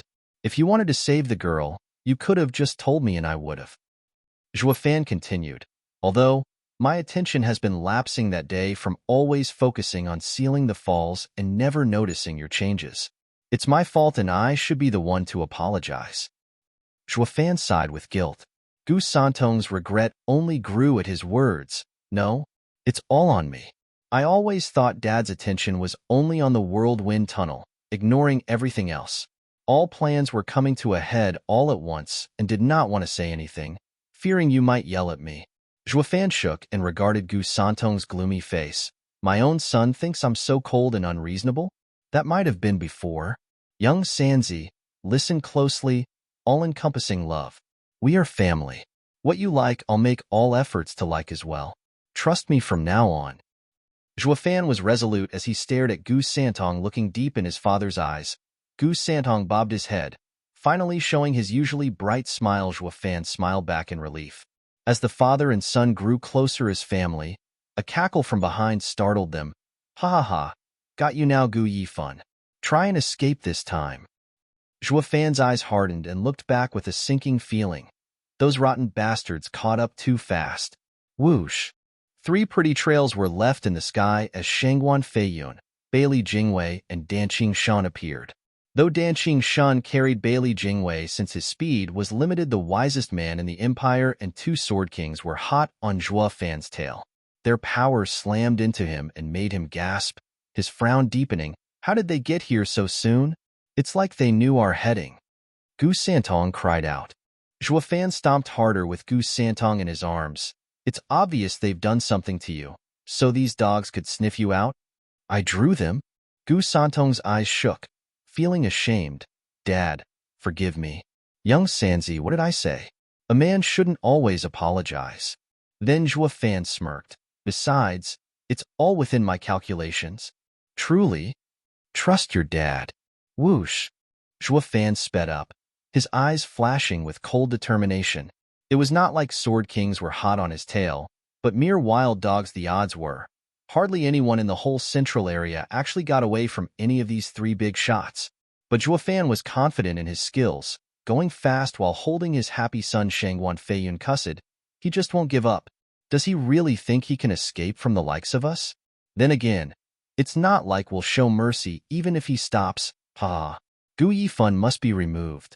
Bailey Jingwei gave a vile snicker, looking at the larva in his hand crawling for Zhuo Fan, and mocked. His son has 1,000 League Sin on him, and not even a teleportation array can throw us off. The more frantic he is in his run, the worse his already dying son will be. Let's see how he'll deal with that. Ha! Prime Minister Bailey, you might find torturing him fun, but I'm done waiting. Shangguan Feiyun swiped his fingers at Zhuo Fan. Gu Yifan, hand over the soaring sword and I'll spare you, or else. Whoosh! A sword wave in the form of soaring sword shot for Zhuo Fan, its sharp edge making his spine tingle, like death was crawling up his back. He reacted by leaning out of the attack's direction. Whoosh! The sharp edge glanced by his cheek, leaving behind a trail of blood. It exploded in a distant mountain range, leveling everything for 100 miles. The shockwave came seconds later and staggered Zhuo Fan's pace as he faced it head-on in his run. What he saw before him was a thick cloud of dust, dyeing the sky yellow as it covered even the sun. To Zhuo Fan, it felt like the wall of dust was there to block him from moving forward. Zhuo Fan had no choice but to stop, his face grave. A Sword King's power sure is something. One strike was all that was needed to block him. His only choice now was to go all out, squinting. Zhuo Fan twisted around and let the black thunder flame flash in his left eye while his right eye shone in golden halos, ready to stake it all. Chapter 938, Fighting a Sword King. Chapter 938, Fighting a Sword King. Proofreader, Papatonks. Shangguan Feiyun stopped 1,000 meters away with a sardonic smile. Why, Grandmaster Gu, tired of running, perhaps? When a fight's unavoidable, no amount of running will change things. Zhuofan smirked back, his one last hurrah before dying. Quite heroic, one might say. Shangguan Feiyun grinned. Fight? Grandmaster Gu, you all right there? Why would you fight me? Do you even have the strength? Ha ha ha. Regardless if I have or not, I won't just let you take me without a struggle. Zhuofan huffed and held Gu Yifan tighter. Besides, my name might even travel to every corner, talking about my honorable death fighting a sword king. What's the difference from all others you killed? You ask. I, Gu Yifan, have become an 11th grade alchemist at such a young age. A heaven's favorite, one might say. I shall never go down without a few ripples. Ha ha ha. Shangguan Feiyun eyed him as his cocky words stabbed his ears. He turned to Bailey Jingwei and mocked. I say, Gu Yifan just doesn't know when to quit. Even in death he wants to be on top, remembered through the ages. Youngsters are filled with ambition. There's nothing odd about that. Between dying nameless like mowed grass and going down with dignity with their name spread throughout the world, anyone would always choose the latter. Bailey Jingwei smiled. Grandmaster Gu, you very much know I have a soft spot for talents. You more than qualify to be one. So give us the soaring sword, and why not think about giving your service to the Emperor? Bailey Jingwei sounded sincere, but all Zhuofan did was mock him for it. Prime Minister Bailey does like talents, but in my short year in the Central area, I've not once heard of any notable brilliant people in Prime Minister service. Could it be that the wide and expansive Central area has none? Or is it likelier that Prime Minister's wisdom outshines everyone else's? That doesn't sound right either. With Sir's virtuous nature, how can you do that? It's better to say that Sir had been at odds with them when. Shangguan Feiyun hit a snicker while peeking over at Bailey Jingwei. Gu Yifan sure is a genius. He's like a god or something to figure it all out. Bailey Jingwei loved his talents, but to a point. He could employ all of them under his wing, but there was just one type that he abhorred the most, those like him, good in politics. He'd strike hard and fast, out of fear of being replaced. This empire was just not big enough for two prime ministers. Bailey Jingwei would have happily welcomed Gu Yifan into his fold, so long as he was but an outstanding alchemist and only that. But late events showed time and time again what a twisted and calculative mind he had. Not unlike Bailey Jingwei, by bringing him to the empire, the prime minister's post might just slip from under him. Gu Yifan had to die here, and now beyond any shadow of a doubt. Stealing the soaring sword had nothing to do with it, but just because Bailey Jingwei found him an eyesore. Grandmaster Gu has some good eyes. Ha ha. Bailey Jingwei's face twitched. Since Grandmaster Gu insists on this action, I won't dissuade you any longer. While I understand you don't care about yourself, but what about the other life involved? Grandmaster Gu just has to give us the soaring sword and I promise your son's safety. Zhuofan turned to Gu Santong, seeing the determination in his eyes, and chuckled. Prime Minister, there's no need to toy with me. My son is just like me, and I'm sure you've already seen this. Rooting out the weeds isn't uncommon. None of you would be so willing to let your enemy's son live. Now would you? Ha ha, Prime Minister should save his breath. The both of us will live or die together in this fight. Zhuofan used his belt to tie Gu Santong close to him, filled with the will to die. His son was no different. Shangguan Feiyun was touched by their determination. They were sure to become great in the future. A shame it will be cut short today. Since Grandmaster Gu can't see reason, I'll oblige. Lacking the appreciation a fellow warrior would have of another's valor, Bailey Jingwei signaled Shangguan Feiyun. Shangguan Feiyun, send them off. Shangguan Feiyun nodded and swiped with his fingers, unleashing a terrible energy rumbling forward, giving the feeling the world might collapse. Zhuofan's brow shook, watching the fingers intently as sweat trickled down his brow. He wouldn't last 5 moves against Sword King Feiyun. But then again, he wasn't in it to win, but to survive. Therein lay the slim chance at life. He was now following the plan he made, but each step was accompanied by mortal danger. One slip and nothing would remain of him. He found the best solution was to get a mortal wound and then escape. since anyone would disregard a dying person. Waves of power came from those two fingers, shaking the world around them. Zhuo Fan's right eye flashed in golden halos, ready to act even as sweat poured from his brow. Shangguan Feiyun's sword had such power and speed that not even shift might get him out of the woods. The only hope of survival was to use it the instant the attack was released. Any later, and life was forfeit. Any later, and the enemy would notice and just switch directions, resulting in death. Life and death hung on that one tiny window. There was no room for errors. Zhuo Fan was under a lot of pressure because of it, as this was his first time facing a Sword King, the peak power of the mortal domain. The soaked back attested to that. Whoosh! Shangguan Feiyun moved his fingers in Zhuo Fan's direction, and the sword was released. It was then Zhuo Fan's divine eye of the void activated. Just as the attack reached Zhuo Fan, he flickered and was gone. The sword struck the wall of dust behind, blowing it away. He dodged it? How?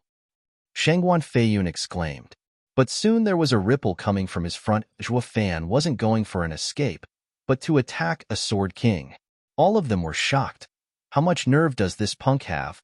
His keen senses made him aware of Zhuo Fan's location, and although shocked, Shangguan Feiyun used his Yuan Qi again to form sword energy in his fingers. Even as Zhuo Fan was in the middle of appearing, Shangguan Feiyun's second attack was ready just as he became visible and mocked Zhuo Fan. Humph! You have some guts to face me instead of running. You must really have a death wish. Thunder Flame Void Annihilation. His right eye flashed in two golden halos while his right burned, unleashing the attack he had in store. The thunder flame shot for Shangguan Feiyun like a black pillar of death, right for his head. Shangguan Feiyun shook from seeing the deadly thunder flame again, and his heart jumped in fright. He was frantic and using a Yuan Qi shield, doing anything he could to keep that thing from touching him, all while his second sword struck Zhuo Fan. At such close range, Zhuo Fan had no chance of dodging or running. Not even his soul would survive this. This great and deadly power made Zhuo Fan's face burn, and his scalp numb. It was now reality that had strayed from Zhuo Fan's flawless predictions. Shangguan Feiyun, who had always been looking down on him so far, had been so scared he began to take the youth seriously. It was at the same time that he felt threatened from the core of his heart. Chapter 939. Shock. Chapter 939. Shock. Proofreader. Papatonks. With a muffled sound, the black thunder flame struck, but unlike sticking to the Yuan Qi shield as before, it went right through it like paper and straight for his flesh. Shangguan Feiyun panicked in fear, overwhelmed by the power of the thunder flame going beyond his expectation. What Shangguan Yulin had demonstrated through his detonation was the thunder flame's intrinsic power, not when it was used as a skill like now. As for the thunder flame void annihilation, that was Zhuo Fan combining his two ultimate skills to break any kind of obstacle and letting the thunder flame's deadly nature capitalize on its true power. What could a measly Yuan Qi shield amount to when it could cut through the Shangguan clan's 12th grade array made with all their experts? With fear vivid in his look and with terror in his heart, Shangguan Feiyun rushed to dodge this deadly move. This in turn affected his aim on the sword that was meant for Zhuo Fan, leading to it shooting someplace else and leveling another 50 miles area. Turning into a dust storm, the destructive black thunder flame streaked past his shoulder and far beyond. Shangguan Feiyun felt its vibrant and burning power as it passed, making his blood run cold. The amount of times the great best in eastern lands, now a Sword King, felt such unfiltered terror from his incredibly close brush with death could be counted on one hand. It was far too soon to relax, though, as sizzling jarred his ears. He whipped his head around, and the view had his legs feeling like jelly. The deadly black flames were on his clothes and were eating their way to his body. Shangguan Feiyun shook at once and used Yuan Qi to shake the clothing off, making the flames die out as the remnants of clothing burned out. Whoosh! Then another sound entered his ears, and watched as Zhuo Fan with young Sanzi in his arms appeared again in front. His left eye was filled with violent black flames, while his right shone in two golden halos, planning to make a repeat of the previous move, but the horror had been too memorable for Shangguan Feiyun the first time to allow it to happen again. Not even facing death felt so horrible. Shangguan Feiyun saw Zhuo Fan appearing and jumped back with no delay. 10 kilometers, in fact. When he finally sensed some semblance of safety, he eased a breath he didn't know he was holding, feeling drained as if from a fight with invincible sword. He gasped for breath, his feeble legs barely keeping him from falling. There was even a conspicuous change in color on Sword King Shangguan's pants, quite obvious to any observer. Bailey Jingwei and Danqing Shun had their jaws hanging. Come on, Sword King Feiyun. You're supposed to be a Sword King. So what are you doing looking so worn out after an exchange with a puny radiant stage cultivator? What a scandal. Your top is naked for having your clothes ruined, and your lower half wet from being scared to death by a measly radiant stage alchemist. Bailey Jingwei's mouth twitched, anger clearly showing. Just as he was about to curse, he then understood the Thunderflame's fatal danger, so Prime Minister looked heavily at the panting Zhuofan. Gu Yifan wasn't just making wild boasting when he said he'd fight a Sword King. This kid is truly frightening. Danqing Shan nodded. The Black Flame's power can kill a Sword King. If only he was a bit stronger than that attack. He stopped, hearing the snapping of Bailey Jingwei's knuckles and his heavy tone. There's no way he'll get any stronger. First I wanted to kill him because I wanted to, but now it's for the safety of the Empire. There can only be one invincible sword in this world. There's no room for a second dreaded existence. Danqing Shun's brow shook, his eyes flashing. The boy's too outstanding. And then there's that black flame that can threaten a Sword King from as weak as a radiant stage. He may, no, will become the second invincible sword. Bailey Jingwei is sure to even disregard the soaring sword if it means killing him. Danqing Shan held his beard, deep in thought. Shangguan Feiyun was looking worse for wear. Then the anger exploded from him as he glared at Zhuofan with bloodthirst. I'll not stand this punk for drawing another breath after that humiliation. Shangguan Feiyun brought his fingers out and struck with another sword. He no longer looked casual, but focused like when fighting an equal, while keeping his senses sharp for any disturbance within a kilometer, just in case Zhuofan sighed. I know, I'm still too weak to deal with a Sword King. Any other Genesis stage cultivator would have burned alive by now. After attacking a Sword King, if the first time failed, the second time would never present itself, though it all fell within his parameters. Thus, taking the sensible option and bolting Bailey Jingwei and Danqing Shin did not follow, knowing Zhuofan was Shangguan Feiyun's prey. He was not about to let this guy escape. It's a bit late for that. Shangguan Feiyun snickered out of reflex, his fingers shining as he unleashed a world-shaking surge of power. No matter how far Zhuofan got, it would still kill him. This was the terrible power of a Sword King. Zhuofan could shake him with his earlier display of Thunderflame, but that was all he could muster. Shangguan Feiyun was more clear on this than any as he spoke after calming down. Humph, Gu Yifan. I gotta hand it to you. You're a real genius. You've excelled in strength and in alchemy. That flame of yours had me running scared there, and given time, you might kill me one day, becoming the next overlord to this world. Too bad you showed yourself so soon, and you won't get the chance. I'll make sure of it. That black flame is only useful if it touches me. Gu Yifan, you have no chance now. Shangguan Feiyun swiped his fingers, and the soaring sword art was deployed in the form of a third sword, straight for Zhuofan and his son Wush. The edge was behind him in a flash. Zhuofan looked back in shock and used the 5 shining halos in his right eye, Divine Eye of the Void's 5th stage, Thunderflame Wall times 5. The black Thunderflame appeared once more, forming 5 layers in total, to block the incoming sword. Shangguan Feiyun gaped, not expecting Zhuofan to come up with that. Using the strange black flame as defense, it would have worked wonders if it were anyone else than a Sword King. Boom. The walls disintegrated in a flash, turning into motes of black fire as they faded in the air. Zhuofan shook and spat blood from the strong aftershock. Both of his eyes were also bleeding. As for the sword energy, it still went for Zhuofan. Ha, Gu Yifan. Even with that oddity helping you, with your power, you have no? Shangguan Feiyun cackled victoriously, but then he choked, turning incredulous. The hell? My sword energy. Chapter 940, Edge of Death. Chapter 940, Edge of Death. Proofreader, Papatonks. SSS. The sizzling was the only prevalent sound around, stinging Shangguan Feiyun ears as he watched his ultimate sword skill going through Zhuofan's walls of Thunderflame, only to be eaten away by the same fire. By the time the fire died out, the sword energy was a quarter weaker. It was still strong, yes, but it was without a doubt cut down to size if before the sword came from Shangguan Feiyun. Now it looked to be resembling any average Genesis expert sword attack. Sure, it'd be a peak one, but the gap was huge, all the same central area spread beyond anyone could imagine and was teeming with peak Genesis experts. Despite that there were only 9 Sword Kings, that was because they were a cut above the masses. Shangguan Feiyun's casual sword strike had crushed 30 Genesis stage guards a while back. Danqing Shan's sword was the same, putting most of the Shangguan clan's experts in a pickle. This was the power of a Sword King. Unlike any other peak Genesis expert, able to take on 5 of them with ease even with the mortal domain's limit stuck at peak Genesis stage. These 9 Sword Kings stood above all others. If not for the mortal domain's limit, these would have long since become saints, at the same level as the experts in the sacred domain, if not higher.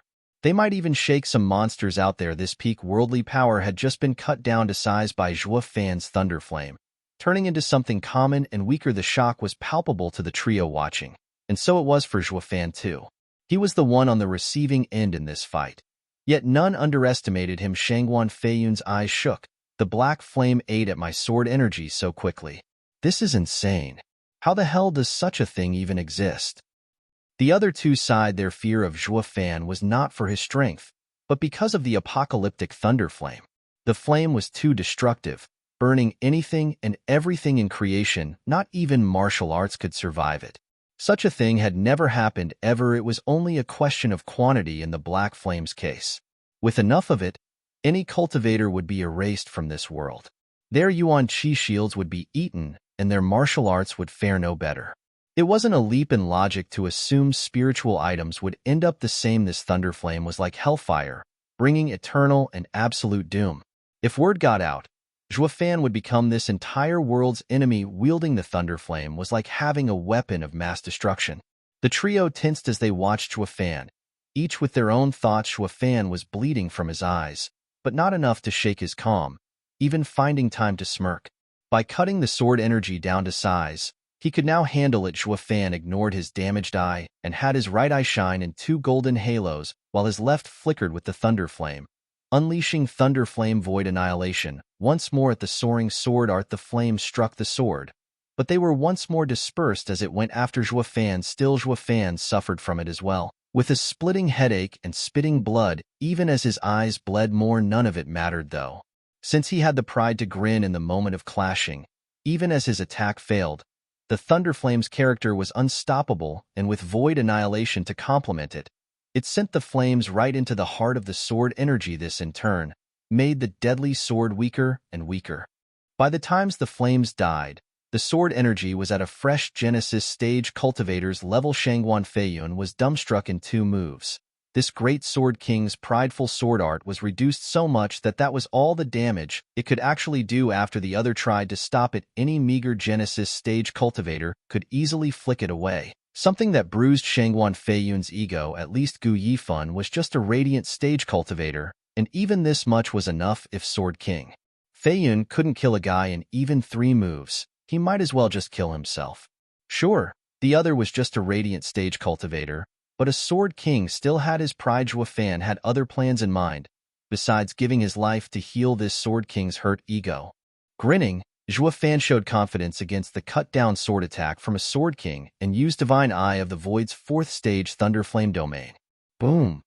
1,000 meters around him, the space hummed, with the black thunder flame spreading everywhere. With each vibration, the sword energy did not disintegrate under the vibrations, instead it slowed down, while being drastically weakened from the thunder flame. This was Zhuo Fan's method of dealing with the deadly sword energy, chipping it away until it was easy for his wounded self to take it. Of course, it was not enough to halt the sword energy completely, as it finally reached Zhuo Fan, but through the many trials, it was now at the power of mid-soul harmony stage, more than enough for Zhuo Fan to handle. Grinning, Zhuo Fan had his scarlet right hand lifted in complete confidence. So much for a Sword King's power. I can still take it. Zhuo Fan had forgotten about one crucial fact about this sword, something that made it pierce his almighty right hand, even weakened as it was blood spilled all over, and Zhuo Fan's smugness turned to shock. How? Why can't the Qilin arm stop even a soul harmony expert sword? Did I miscalculate? Spewing blood again, Zhuo Fan held Gu Santong close as he fell to the ground with a bang. Resting in his crater, his blood stained the earth around him. Dad, Dad, Gu Santong cried. His weary eyes tearing up, Zhuo Fan gasped. Young Sanzi, I've forgotten to take something into account, but to think it led to such a heavy wound. Now I can't even use the dragon breath pill. Dad, are we going to die? Gu Santong was just as powerless. Zhuo Fan rubbed his head. Are you afraid? No. Then leave it to luck. Zhuo Fan's eyes shone. Our lives are now in his hands, as long as he remembers the deal. Gu Santong gave an understanding nod. Zhuo Fan's wretched state was all due to forgetting an important detail, one that led to the weakened sword energy reducing him to the other three. The outcome was beyond their imagination. Shangguan Feiyun was the most shocked. There has never been anyone in this world I can't kill after 3 strikes besides the other Sword Kings and Invincible Sword.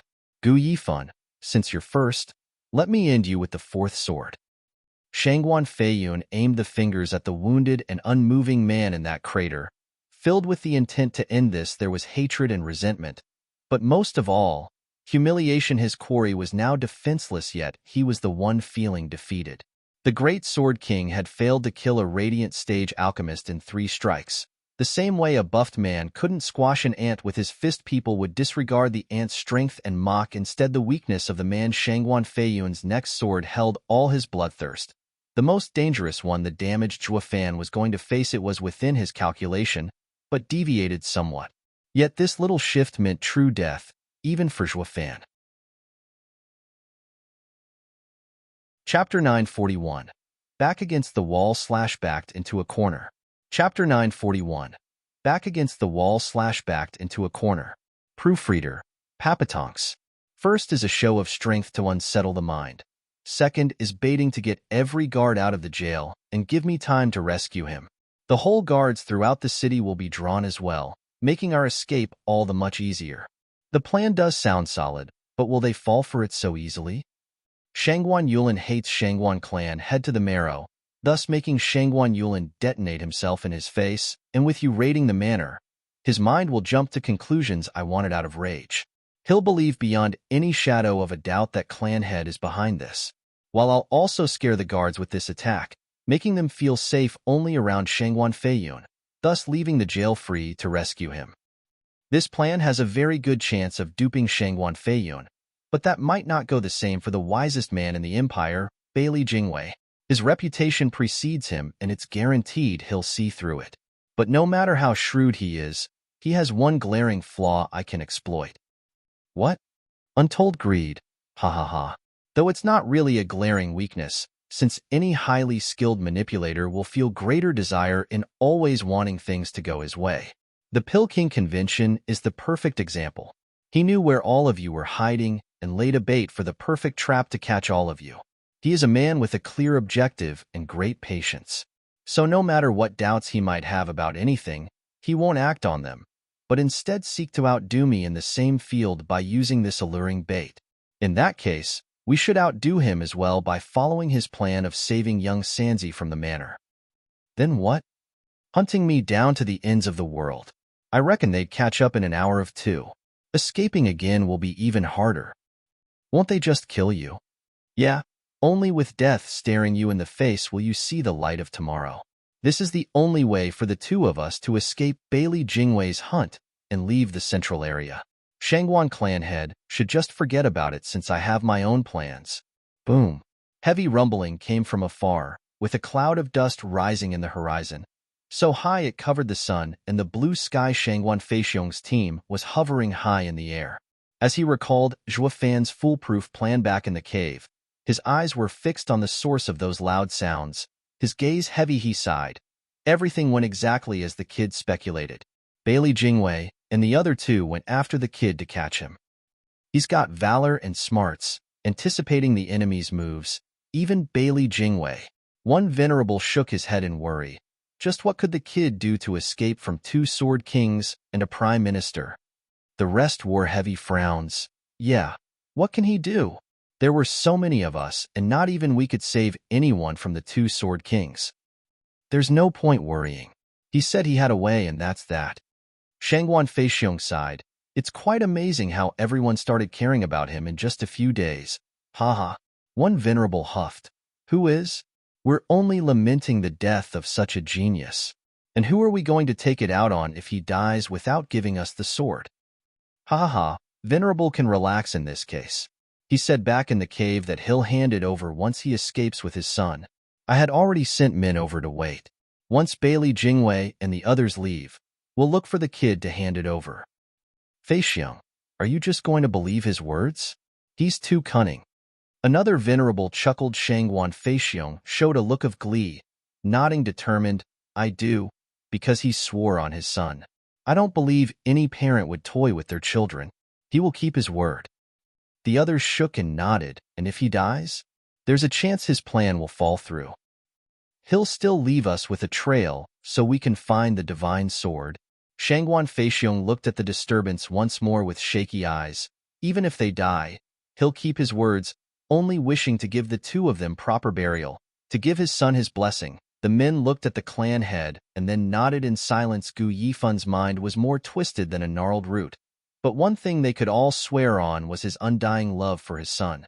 Shangguan Feiyun's fourth sword unleashed a terrible aura, making the air shimmer around it. Zhuo Fan stared back with a grin, in utter calm. As he waited, he chuckled at some point, closing his eyes and resigning himself to fate. It was done without an ounce of regret, welcoming the end with a free heart. With no hope of the two lovers getting back together, with enemies too strong to be overcome, nothing could ever get him out of such a hopeless situation. Zhuo Fan had carried so much weight inside him these past years, coming to bear too much alone. Even with the faint glimmer of hope presented to him, it felt always out of reach, always unattainable. The stress and grief had eaten away at his mind for such a long time. It was a recipe for disaster, avoiding insanity only because he trained the true self-art to center himself. The deeper the love, the heavier the wound. He now came to see why love was forbidden to demonic cultivators. For one man alone might never escape its torment. He found being in a situation where another was giving him a mercy killing was a fit ending. He should have died ages ago. Showing a smile only he understood, Zhuo Fan welcomed the end. Shangguan Feiyun's sword rang constantly, aimed squarely at Zhuo Fan's head. As the bloodthirst in his eyes focused, the devastating sword was released. Zhuo Fan could feel its terror, but all he had for it was a faint smile. Shangguan Feiyun's fingers did not finish cutting the air and sending the sword. As they were caught mid-move by a tight hand, Shangguan Feiyun spoke in a chilling tone. Brother Dan, what are you doing? Bailey Jingwei was taken aback. I just think we should save it for after we find the soaring sword. Danqing Shan's beard swished as he spoke. Shangguan Feiyun huffed. With his character, there's no way he'll say anything. And is this a time to think about the soaring sword? He has now become a far greater danger than the sword's value. He has to die, right, Prime Minister? Bailey Jingwei nodded after a pause. Soaring sword is missing, and the Patriarch will at most feel a longing for a lost toy. What we can't allow, however, is to permit anything that might endanger his life. The moment I saw the kid release the black flame, I was even more sure that he must die. It's clear to anyone here that it must be so, but wouldn't it be better to have it both ways? Danqing Shan nodded and turned to the unmoving Zhuo. Gu Yifun, you heard it. Today's your funeral, and you can't take the soaring sword where you're going. I am willing to fulfill your last wish, your will. You've come from the western lands and have been in the central area for a year now. You should understand that I hardly make promises, but when I do, I always keep them. Now tell me your dying wish. Zhuo Fan looked him in the eye with a smile. Ha ha ha, let my son go. Impossible. Bailey Jingwei denied it on the spot. Gu Yifun, you yourself said something about weeding out the remains. We'll never allow this threat to live. Zhuo Fan chuckled. Then there's nothing else. Damn rotten dying brat. Since you love death so much, have it all. Shangguan Feiyun's fingers cut the air again. Zhuo Fan's eyes lit up and waved him off. Hold up, there is one other, however. It just came to me. Then go ahead, say it. Danqing Shan frowned, looking from him to Shangguan Feiyun.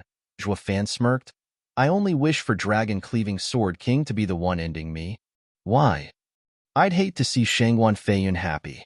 3 times he failed to kill me, and I'd rather not have his 4th sword touch a hair on me. Let this Sword King carry the shame with him always. Ha ha, Zhuo Fan cackled. Shangguan Feiyun's face twitched and roared, his fingers finishing the move. Goddamned bastard. I'll frickin' kill you. Wait. Bailey Jingwei stopped him, turning to Zhuo Fan with a sharp gaze. All right, we agree. Chapter 942, Sand Burial. Chapter 942, Sand Burial. Proofreader, Papatonks. Bailey Jingwei's eyes flashed. Even without dragon-cleaving Sword King's promise, I would guarantee your last meager dying wish in exchange for the soaring sword. We all promise. Prime Minister Shangguan Feiyun's brow shook, but Bailey Jingwei's wave stopped him. Sword King Feiyun, please think of the bigger picture. Which is more important, your name or the soaring sword? Its loss affected Sword King's reputation all the same.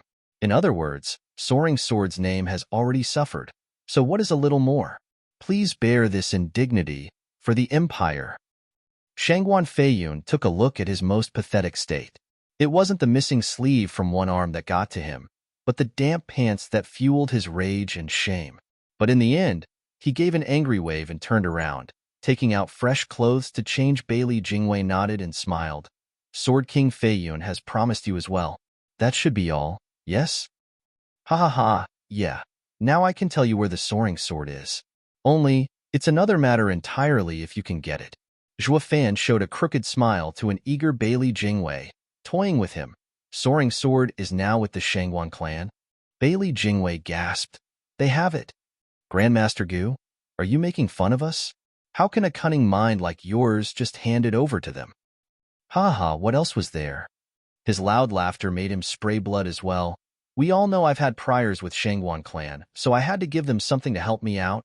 Shangguan Feiyun's brow shook, his face heavy as he said, Bailey Jingwei, letting those Shangguan bastards get the sword will be even worse. With their power and numbers, they'll just flee and we won't catch them. It'll be hard even if a Sword King gets involved. Moreover, once they hole up in the expansive central area, it's like finding a needle in a haystack. Even if we do get wind of them by some miracle, the scouting team will just die for nothing without a Sword King leading them. This is really getting out of hand. Bailey Jingwei squinted, his face grave. But he did not once let his eyes stray from Zhuo Fan. Grandmaster Gu, stop with the games. You're on your deathbed. You said you had priors with them, and they won't believe you. But this goes both ways. Do you trust them? You'd have gotten the short end of the stick if you'd have just handed them the sword.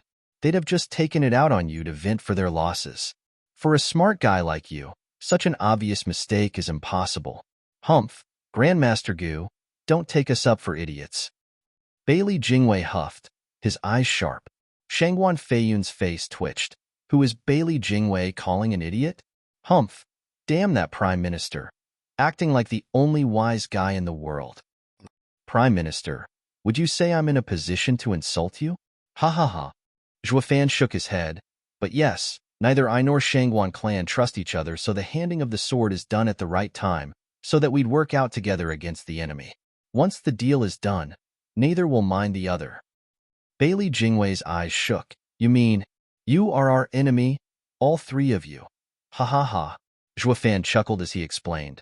I used them to lure you all away and rescue young Sanzi, then handed over the sword to the clansmen following behind me. This was the only way to make both sides agree. We knew that fighting would be bad as it would draw the guards over, leading to them losing the sword and us getting captured. So even with the mistrust between us, the timing called for us to overlook all our past problems and think of the bigger picture. Wouldn't you say so, Prime Minister Bailey? Bailey Jingwei shook all over, believing Zhuo Fan's perfectly strung arguments. Shangguan Feiyun asked, Prime Minister, can we believe him? We don't have a choice. Bailey Jingwei was tense. We were clear on the hostility between him and the Shangguan clan, and working together was out of the question. The only reason they did it anyway was for the soaring sword. The question is, when will it be handed over? Too soon, and the Shangguan clan will go back on its word.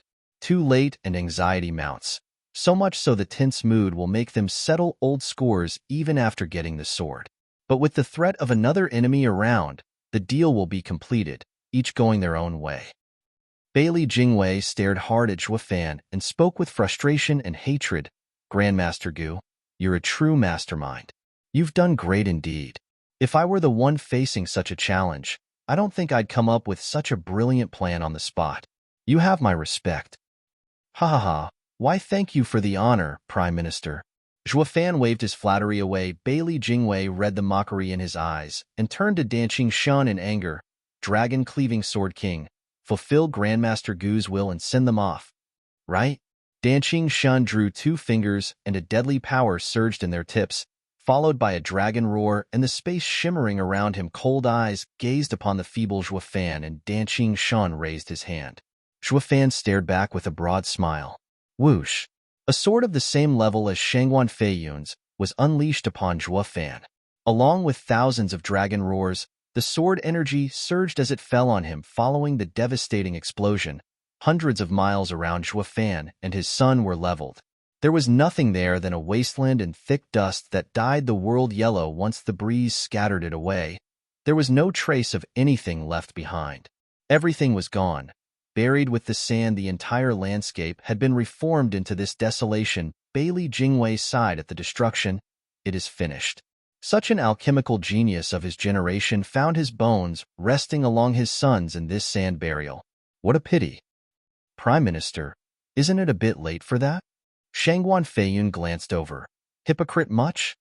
Bailey Jingwei said, cherishing talent is one thing, but seeing my opponent gone brought me such relief. Dragon-cleaving Sword King Feiyun, let's go. We need to hurry back and send word to every corner of the central area. We have to track down the Shangguan clan and stop them from getting the sword out of the central area. Easier said than done. Shangguan Feiyun shook his head. I'll say it again. They only need to hide, and even a Sword King will hardly have a better chance of finding them, let alone the rest. The chances of getting the soaring sword back are less than 10%.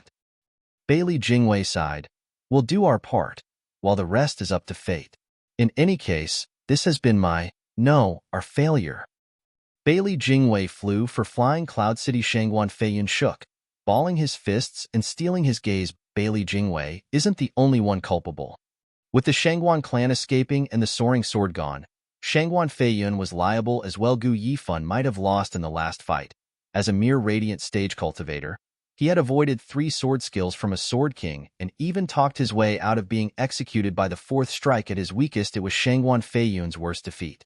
Gu Yifan and Shangguan Feiyun neither won nor lost, but Zhuo Fan's last will, and the mockery it contained, was something Shangguan Feiyun would never forget. The shame and anger were ready to explode. It was the same as saying Shangguan Feiyun had no hand in his death. Shangguan Feiyun's face twisted, a vein popping on his forehead. From being utterly humiliated by a nobody, now he had no one to take it out on. For the culprit died laughing at him. Shangguan Feiyun stomped in rage and flew behind Bailey Jingwei. Danqing Shun was the only one remaining, looking where Zhuo Fan once was with a vague smile. Chapter 943, Deceptive Outcome. Chapter 943, Deceptive Outcome. Proofreader, Papatonks. Gu Yifan, Young Sanzi, where are you? 6 hours later, in the area where a brutal cleansing had taken place, where not even a blade of grass grew, a pure and naive girl was shouting. The frail lass cried at the silent heavens as a gale blew across this desolation. Her tone was filled with worry, her cracking voice showing signs of breaking down. Crying, there were a dozen more youths looking around and shouting with her. Mr. Gu, Young Sanzi. All their shouting and searching proved fruitless in these strong winds. Swallowing their voices, they finally gave up hope an hour later, leaving only the girl still frantic and consumed with the thought of finding them.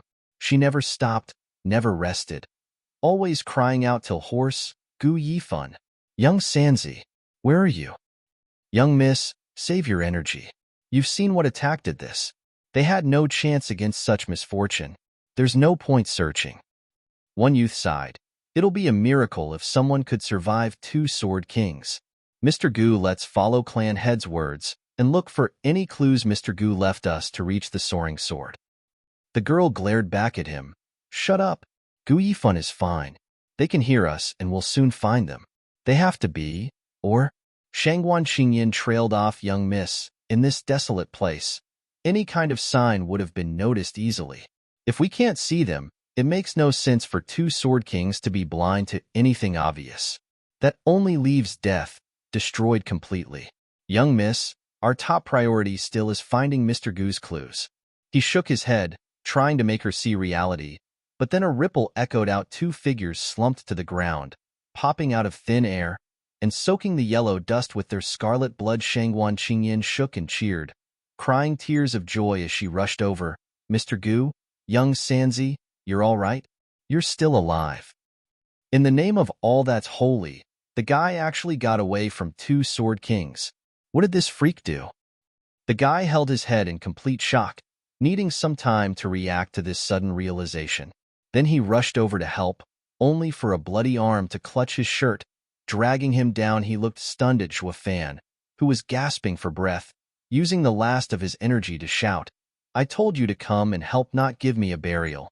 The least you could do is see if we're still alive, not go straight to business. Zhuo Fan's eyes rolled back, and he was out like a light. Only his other hand held an unconscious Gu Santong, never letting go. The youth who got stained looked at Zhuo Fan holding Gu Yifan close and spoke with respect. Gu Yifan is truly amazing. He's hurt so much, but still has the energy to curse. He had been protecting his son all this time, not letting anything happen to him.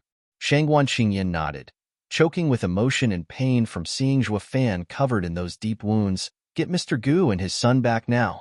They need healing.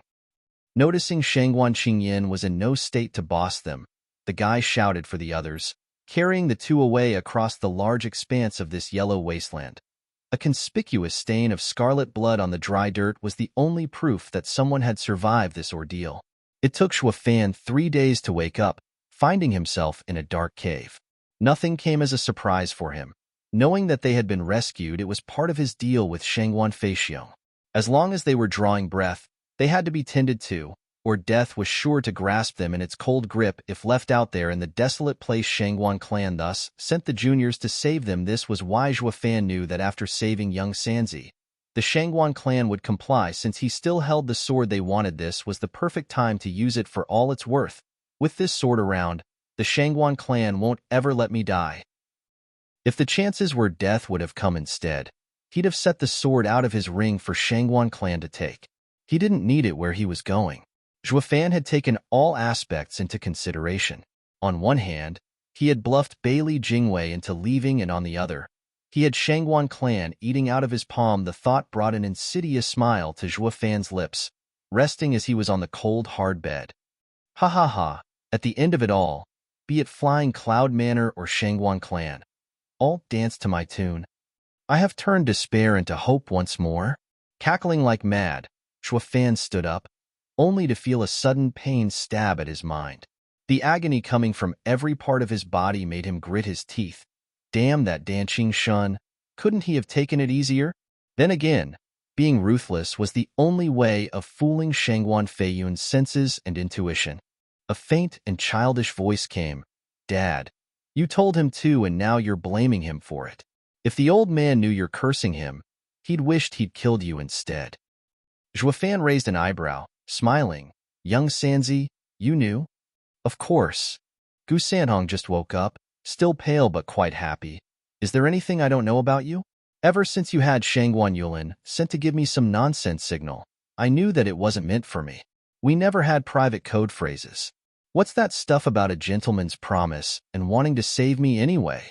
I knew then, and there it was for that old guy's ears. Too bad Bailey Jingwei and Shangguan Feiyun had no clue whatsoever. Ha ha ha. Zhuo Fan nodded. Yep, the signal was for Danqing Shun, though I was still skeptical if he'd help or not. The most uncertain part of my plan was whether the old guy would play ball for the greatest deceptive outcome ever. His sword was savage and powerful, but scattered on impact, shaking the space around and hiding us from Shangguan Feiyun's senses. I used this chance to activate Divine Eye of the Void's 6th stage, Void Domain, and hid us in a pocket space. It also helped cement the idea of our demise to Bailey Jingwei and leave the area. And what if the old guy didn't help us? Gu Sanong asked. Zhuo Fan shook his head. The idea was to make an opening for Danqing Shun to strike by becoming heavily wounded in 3 clashes with Shangguan Feiyun. Next was up to him. If he was going to help, he was sure to speak up. If not, I'd have no choice but to resort to a dragon breath pill. But then everything went south when Shangguan Feiyun struck me so hard that I couldn't even move, making throwing the dragon breath pill useless. There was only one way of getting out of there alive. Thank God the old guy was still nice. I finally get it now. There's no man proposes, God deposes. Not when you have enough friends. More friends means more lives, Why all the hassle, Dad? Just throw him a dragon breath pill to his face and be done. Young Sanzi, we only have 2 of them. Zhuofan rolled his eyes. It's easy to kill them all with one. But then what? With a prime minister and a sword king dead, the Sword Star Empire will then send the other 7 sword kings after us. That'll be the end of us. Even with 1 dragon breath pill left, can we get them all? Young Sanzi, no matter what a man does, even if it's wrong, he has to suffer the consequences. Using the dragon breath pill will end with us being hunted down and killed. We're not the Shangguan clan. We have no one to shield us. The Central Area's Genesis stage experts can't handle them even if found. We, on the other hand, are finished. That's why a trump card like that can't be used unless it's the only one available.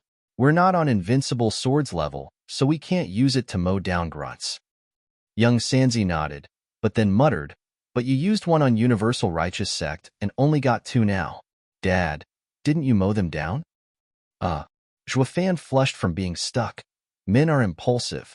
I just wanted to know its power, that's all, ha ha ha. Chapter 944, Bane. Chapter 944, Bane. Proofreader, Papatonks. Father and son were having the time of their lives by themselves in that dark cave. Every now and then, Zhuofan had to wince and gasp from having pain stab his every wound for being too much into their game and ignoring his heavy condition, yet found it passing faster by cursing their savior each time. Damn rotten Danqing Shun, you just couldn't take it easier. Just that sword aura was enough to flay my skin. The old coot never heard of a softer touch. Danqing Shun's rage would have blown sky high. Only if he was here, of course. Damn punk. I just saved your pathetic life, and this is the thanks I get. Being called names? Gu Santong had a grin on his pale face, thoroughly enjoying his dad's lively and childish act. Young Sanzi, how are you feeling? I'm now too wounded to tend to your situation, but once I'm better, I'll get you back on your feet in no time. Zhuofan hurriedly asked. Gu Santong's smile fell for a second. Shaking his head, Dad, it's fine. I'm just feeling weakened and the wounds are healing.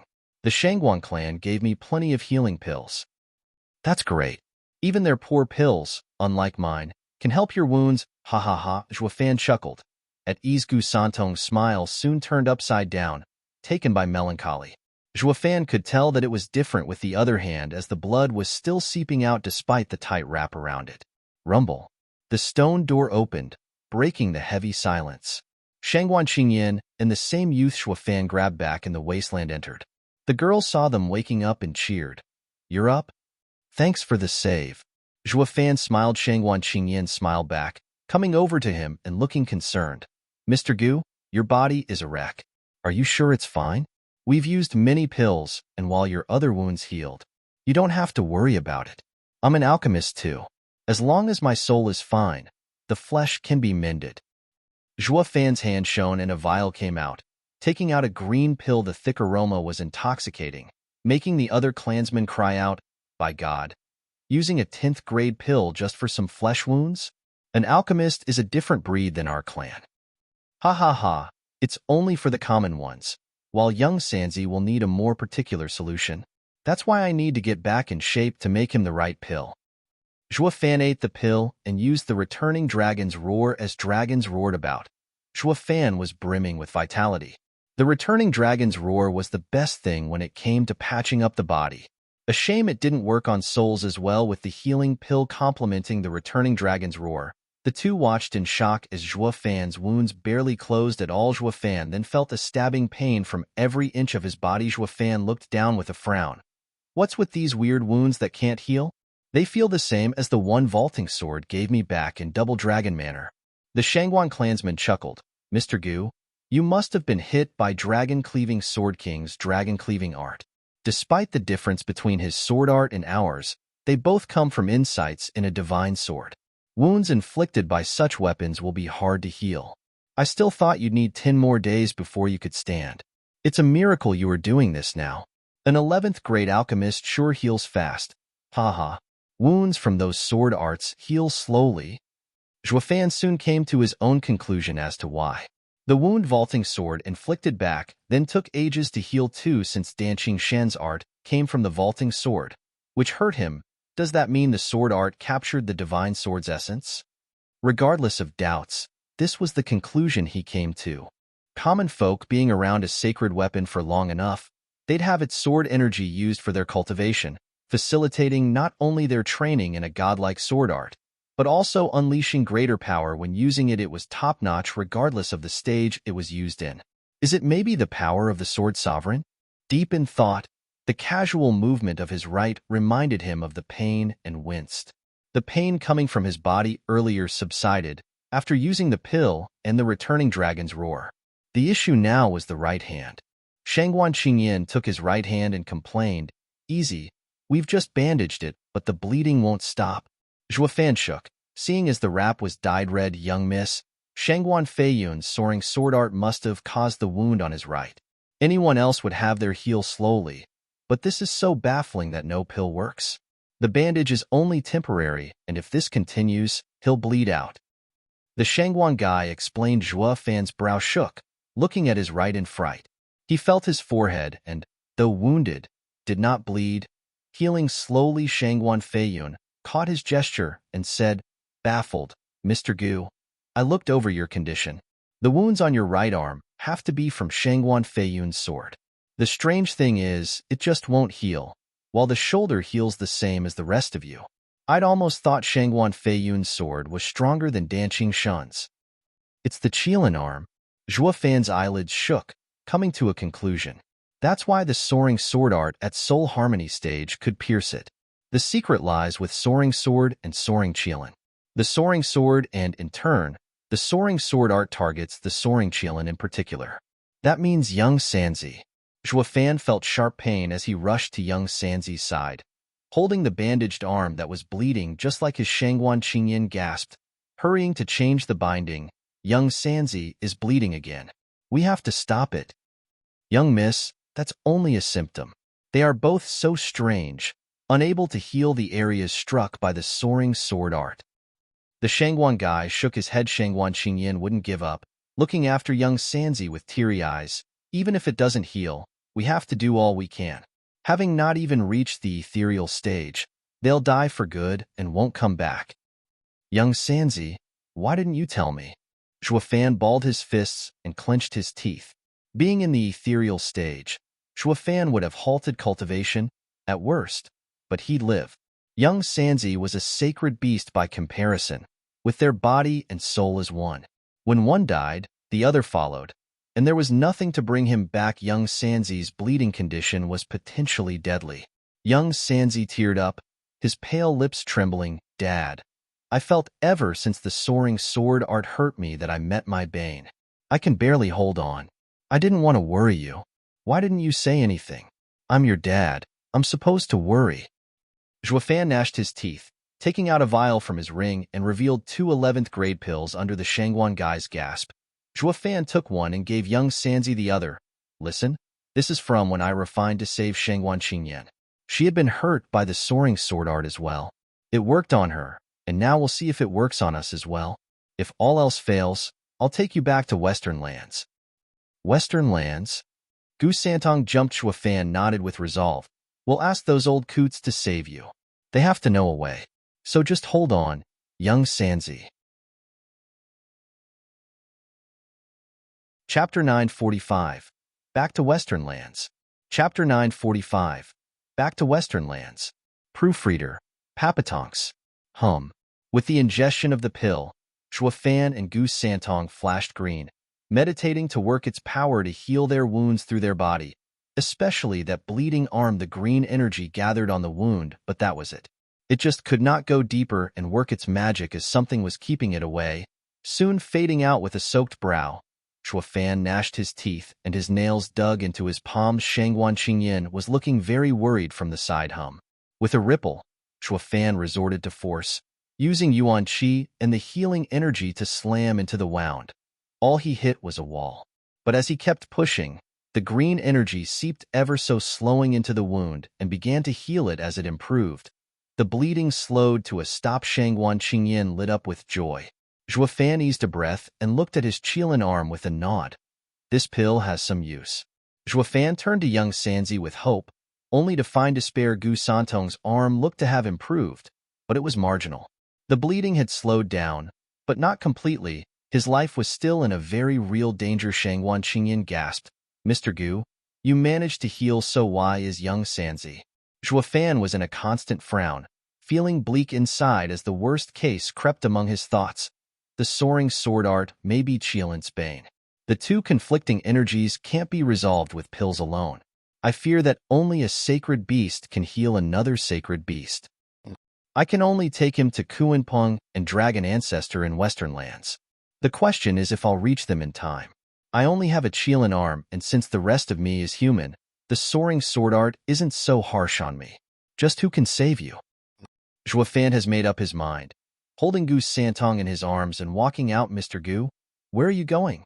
Shangguan Qingyan asked. Taken aback, Shuo Fan spoke. "To Western lands to save him. Only Western lands has someone that can heal him." "Western lands," Shangguan Qingyan muttered. "But Mr. Gu, you're still hurt. Let us take you." "No time." Shuo Fan gnashed his teeth. "And staying with you will only get more dangerous. It's better if I go alone with young Sanzi." Shuo Fan had pointed out to Bailey Jingwei that the Shangguan clan had the soaring sword. Regardless of ever being able to stop them and get it back, Bailey Jingwei would still take precautions. The Shangguan clan was bound to be running around the central area for the next while, and might even resort to fighting central area's experts a few times. The two were too hurt, with the sun in critical condition, to join the chaos. It would only make it worse. Shuo Fan barely got away from Bailey Jingwei, so why would he go looking for more trouble? Shuo Fan had come to a firm decision to leave the Shangguan clan. Shangguan Qingyan watched his straight back and sighed. She wanted him to stay, but she knew he'd do anything to save young Sanzi. There was nothing she could say to keep them here. The roller coaster of emotions she was feeling had her forget why the Shangguan clan saved them in the first place. It was all to finish the last part of their deal, so while her love-addled brain refused to work, the Shangguan guy next to her had no such handicap, crying out, "Mr. Gu, we won't keep you if you want to leave, but you have to first give the divine sword you promised us." Whoosh! A clank cut him off as a scarlet sword stabbed into the bedrock. Shuo Fan had then vanished with Gu Santong. "It's good that we got the sword. I don't know how I could have explained this to clan head." "Ha ha." The guy held the sword in pride and said, "Young miss, we should go see clan head." Shangguan Qingyan was too overwhelmed to register his words, still staring in empty space. Where Shuo Fan had been standing, he didn't even say goodbye, not so much as look at her. "I just can't rest easy knowing the kid didn't want me to send some experts instead of youngsters. The kid is sharp. With our experts around him, he figured they'd settle the score. Ha ha ha." High Venerable shook his head. "Fei Xiong, you believed him when he swore on his son, so why the needless worry?" "I do believe him, but no one says incidents can't happen." Whoosh! The sudden sound reached his ears, and his eyes lit up. He saw dozens of figures in the air.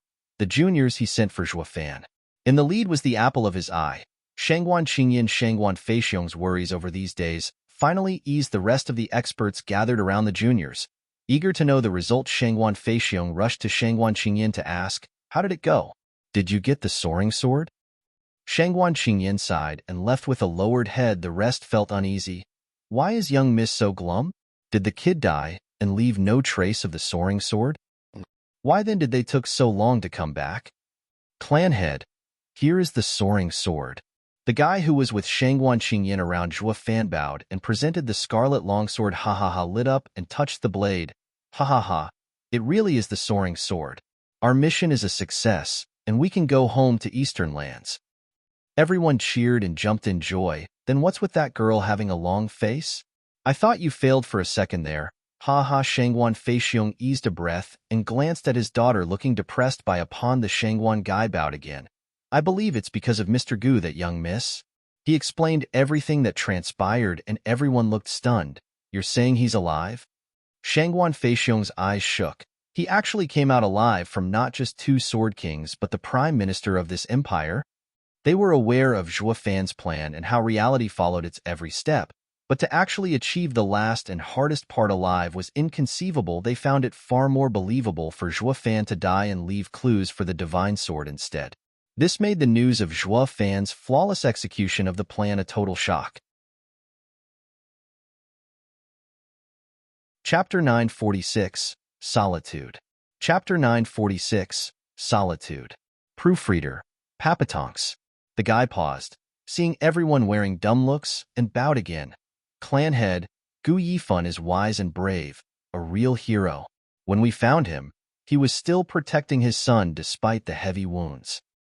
His character isn't the issue here, but being a miracle worker is. Shangguan Feixiong's face twitched inside. A single Sword King has enough power to do everything he wants. Two of them around, they are invincible. Then there's Bailey Jingwei, the wisest in the Sword Star Empire. His intellect alone could make him a Sword King if it was strength instead. Yet none of them, despite covering every aspect, could stop a Radiant stage from toying with them and come out alive. Shangguan Feixiong sighed, actually relating to them. Since when could the opponent we feared so much could be controlled so easily? What's worse, can't any of the experts of our best clan in the Eastern lands match to one Radiant stage kid? Ha ha ha, what an utterly ridiculous joke. The cruel irony is even more obvious from how we lost so many people with our plan while the kid easily got the sword without losing anything. Ha ha ha. Shangguan Feixiong shook his head hard. In defeat, the precious divine sword they all wanted so much all this time was now in their hands, but it felt flat, dull, giving them no sense of achievement whatsoever. It was because of the circumstances of the retrieval. The soaring sword wasn't recovered through their blood and sweat, but a kid did it and sold it off to them. They not once won against Shangguan Feiyun.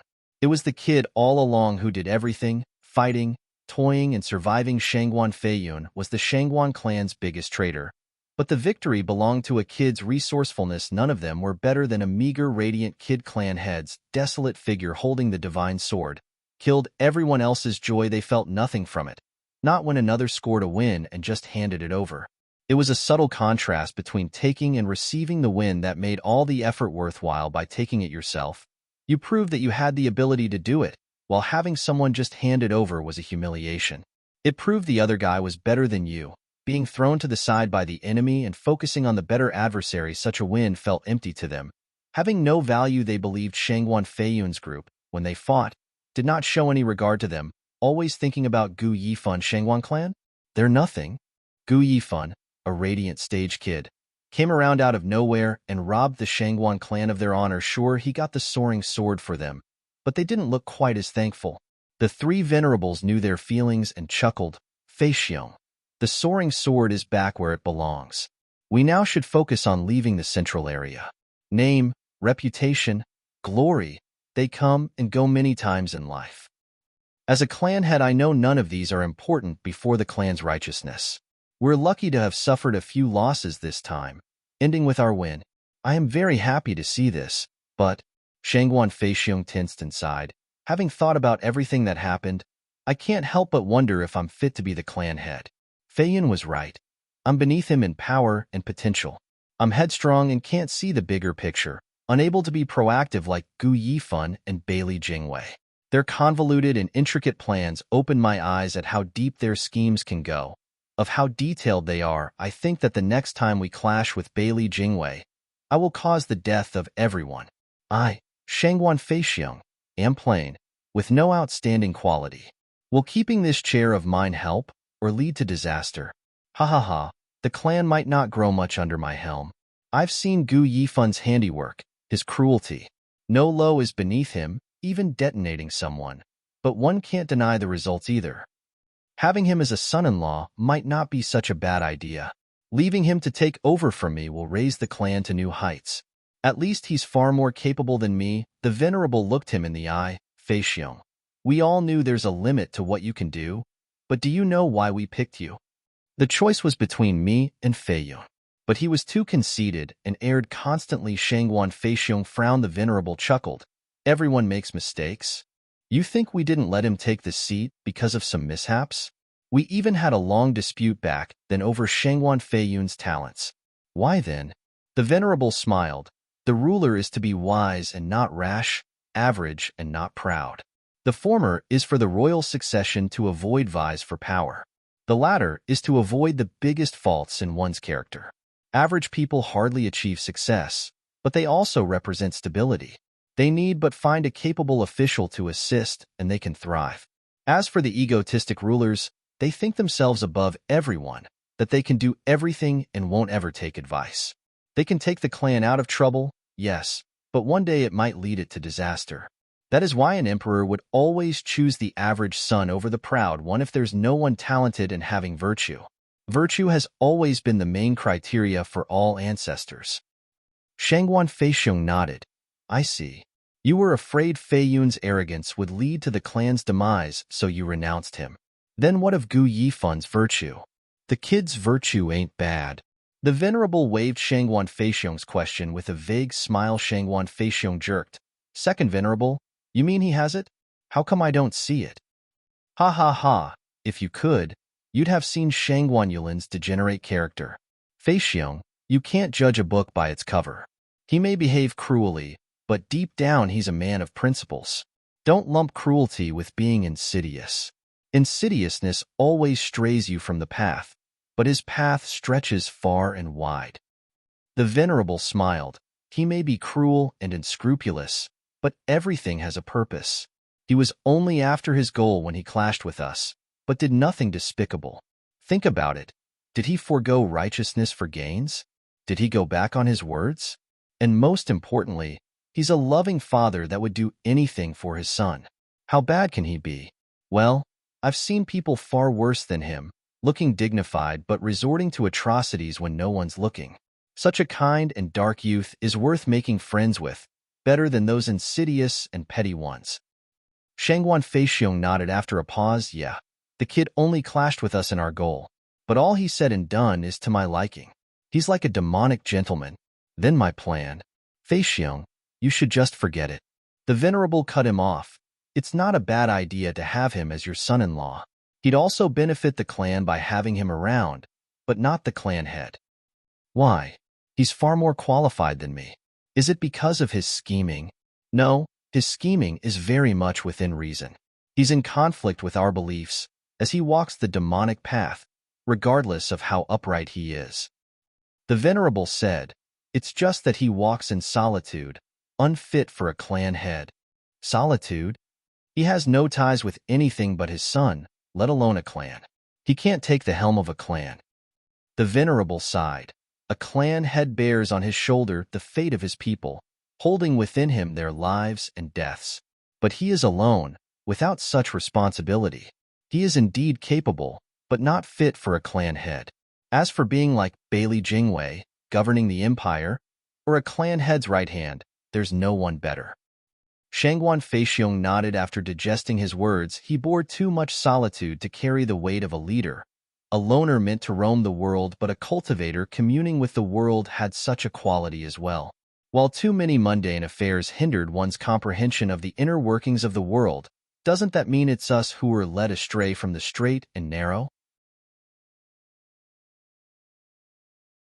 Chapter 947. Sword Patriarch appears. Chapter 947. Sword Patriarch appears. Proofreader. Papatonks.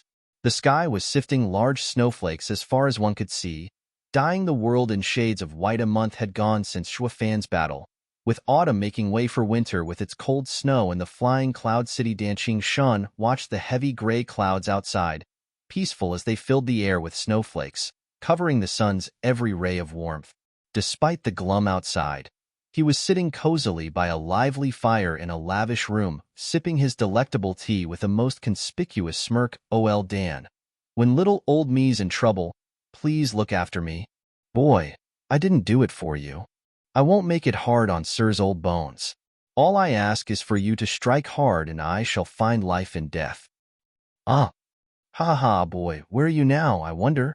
Winter has come, and I'm sure even aiming my sword away from you still gave you no light injuries. Dragon-cleaving art's power isn't something you can heal. Look after yourself in these winter days. Recalling their promise, Danqing Shan sipped his wine, yet joy danced in his eyes. The boy has been suspicious of me till the end, going as far as sending someone to remind me in Shangguan Feiyun's hidden room.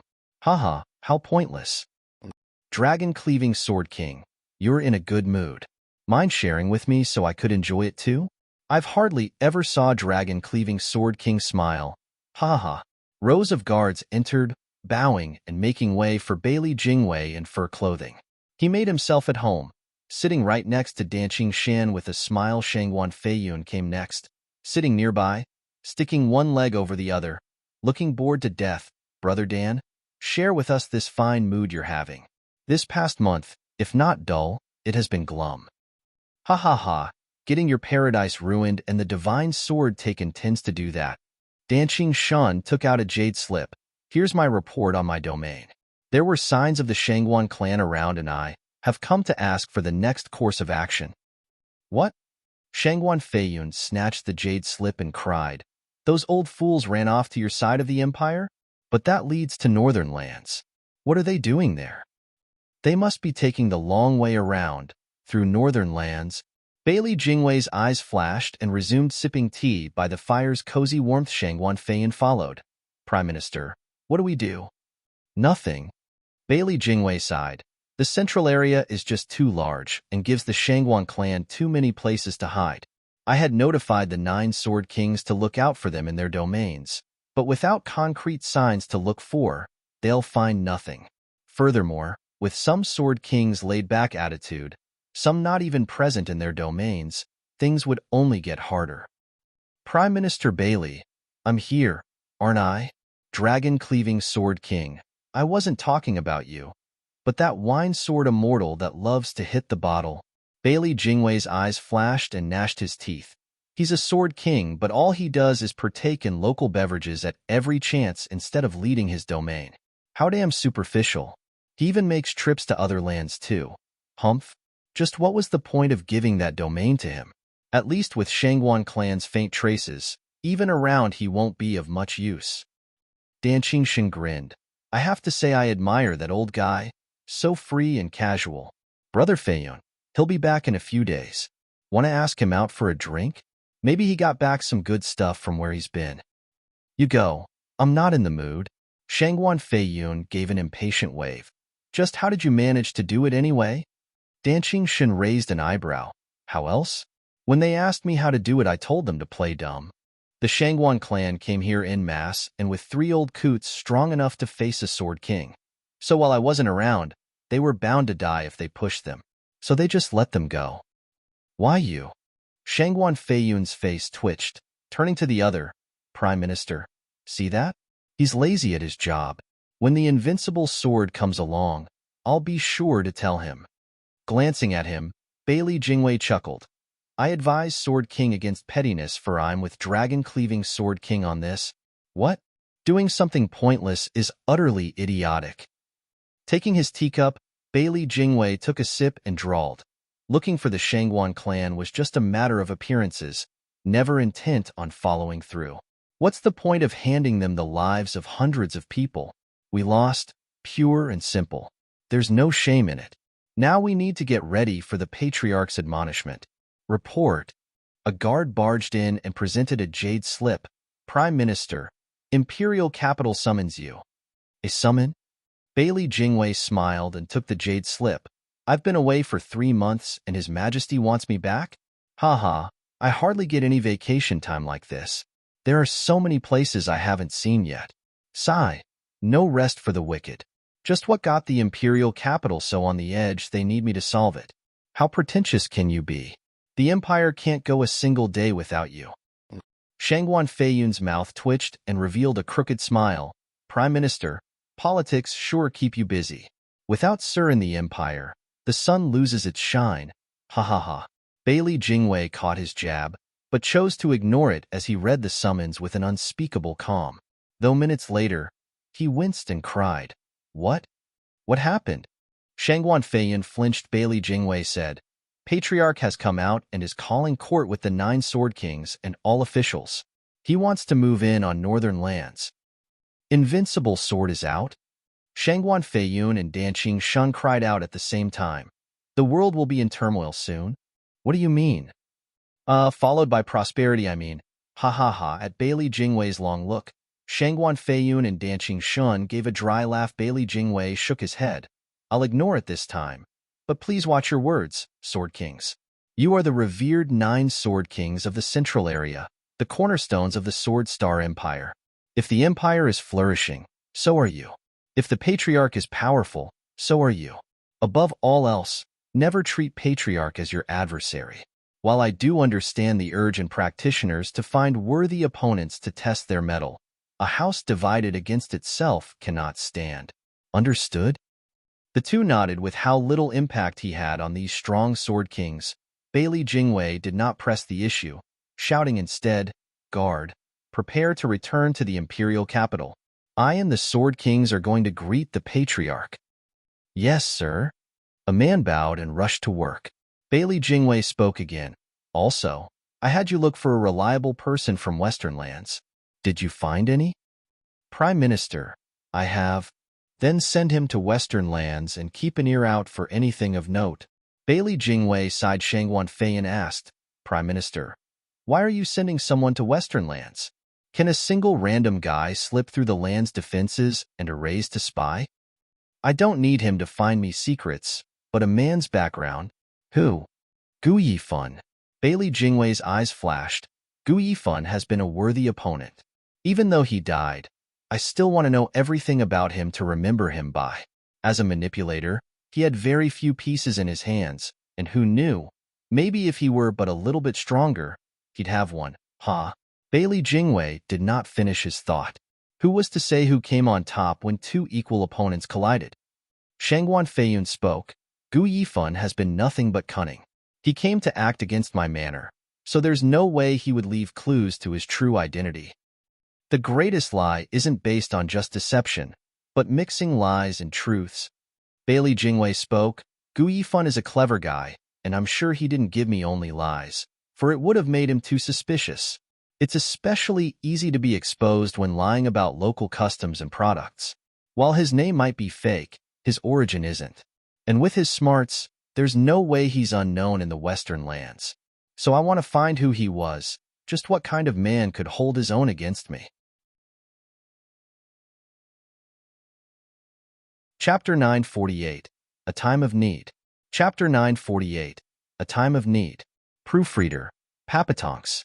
In a world of white, with snow piling up incessantly, dyeing everything in its pure color, even a mountain of a man would find that he would have to trudge along through waist-deep snow to cross this place on this final month of the year. The Earth's vitality was subdued, with hardly any man venturing out in this harsh environment.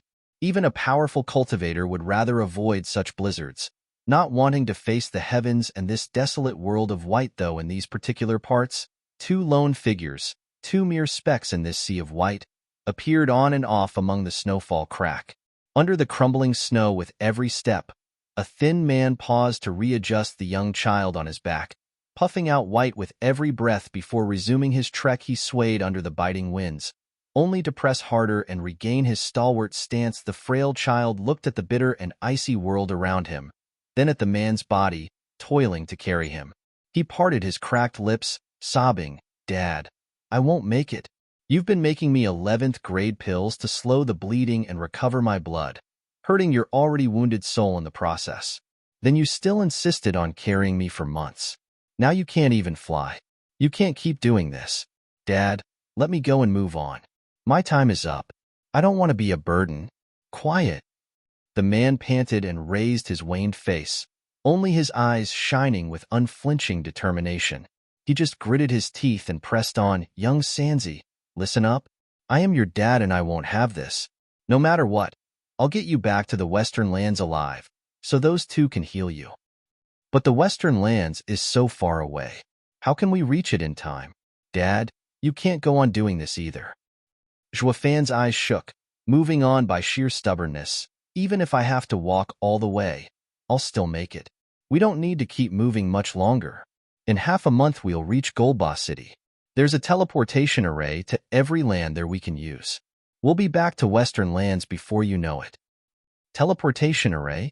Gu Sanong shook his head bitterly. Dad, you know as well as I do that the Five Lands teleportation array is split into official and commercial routes. The official one belongs to the Sword Star Empire, and we couldn't use it even when we arrived in the central area. This won't change now.